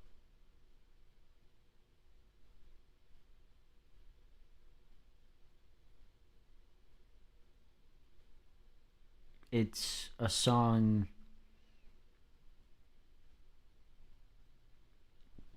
that I don't like analyzing. I don't like analyzing this song because of the place that it comes from. Fuck off, Windows. This is a song about honoring the people you've lost. And that, as someone who has lost many people, especially over the course of the last few years, is very important to me. It hits especially hard. So I'm gonna do something I rarely do. I'm gonna concede with this one. This is a song that means a lot of different things for a lot of different people. And to be honest, I can't take that away from you. If you think that this song is the best in the album, great. If you think this song is the worst in the album, more power to you. If this song is in a very unique spot where you can't really rate it or rank it, you just listen to it based off of emotion, which is what I do, we're in the same boat. I'm not going to analyze this one, which is very antithetical to this series, but I think that, like, I know that it probably feels like a very safe decision, but this is the kind of track that I can't justify analyzing on a more clinical level like I have the other ones, because this one is just, it's so much more unique to the SSD concept for FlashDrive. It's, again, it's a lot more existentialist, and to an extent it's a lot more creator-based. It talks about the creation that others have made and the imprints they have left, that being the imprints of human conditioning and influence, and what they leave behind in us. The gold of them is left here. It's said in that line, the gold is ours and your past is mine. It's a really surprisingly deep and emotionally resonant song that I was not expecting when I first heard it. But this is one that'll always stick with me in terms of Will's material. It's very, very special in that regard. I have my own qualms with it in terms of the mix. Again, no bass, very flat drums, the same vocal effect. But this is just one of those that I really treasure. And again, I don't feel right doing the whole ranking thing with it, or the whole like analyzing by quality thing with it, because I just think that it means so much more. It means so much more as a piece of art than a dissectable song, which is more than I can say for literally any song on here. This song is more unique to the rest of the track list. But that leaves us, at the end of the Analyzing FlashDrive series. And what conclusions did this give us in terms of this collection? What did we learn by analyzing FlashDrive? Absolutely fuck nothing, man. This is literally just me trying to iron out the point that it's my opinion, the album is overall kind of mid. But there are some bits that I like. There's just more that I don't. And that, yes, bass is an essential part of music creation, man. Lack of bass. Bass is necessary for music. Which is notably being fixed in Open Infinitum. So hey, maybe we can have an Analyzing Open Infinitum series in the future. Because that's going to be, hopefully, releasing in 2026. And, you know, like, I don't know. I think that FlashDrive SSD is very much a case of Will using logic and not really being able to figure out how to fully do it in terms of making a full album project, which is why I'm a little bit more hopeful for FlashDrive SSD, or not, wow, for Open Infinitum. But it's like, with the singles that we've gotten, I'm not necessarily all too optimistic. It's like, it's cautiously optimistic. But yeah, this series has pretty much been me taking my short that I put out on EvalaVO and just making it a whole fucking series of videos where I just yap about my qualms and my gripes and the things that I genuinely do like about this album. Because again, I feel like the very definition of mid, at least to me, is middle of the road. Mid. It does a lot that's good. It does a lot that's bad. In my opinion, FlashDrive actually does a little bit more bad than good. But the exceptional elements are there, and that's what I want Will to see Will pick up on and actually use to his advantage with stuff in the future. Either that, or go back to FL Studio, because you were mixing so much better when you were back in FL Studio. Even though I don't like FL Studio. But yeah, that's pretty much the Analyzing FlashDrive series done. This has been 3 parts. Overall, I think it's going to be about a 4.5 hour series. But yeah.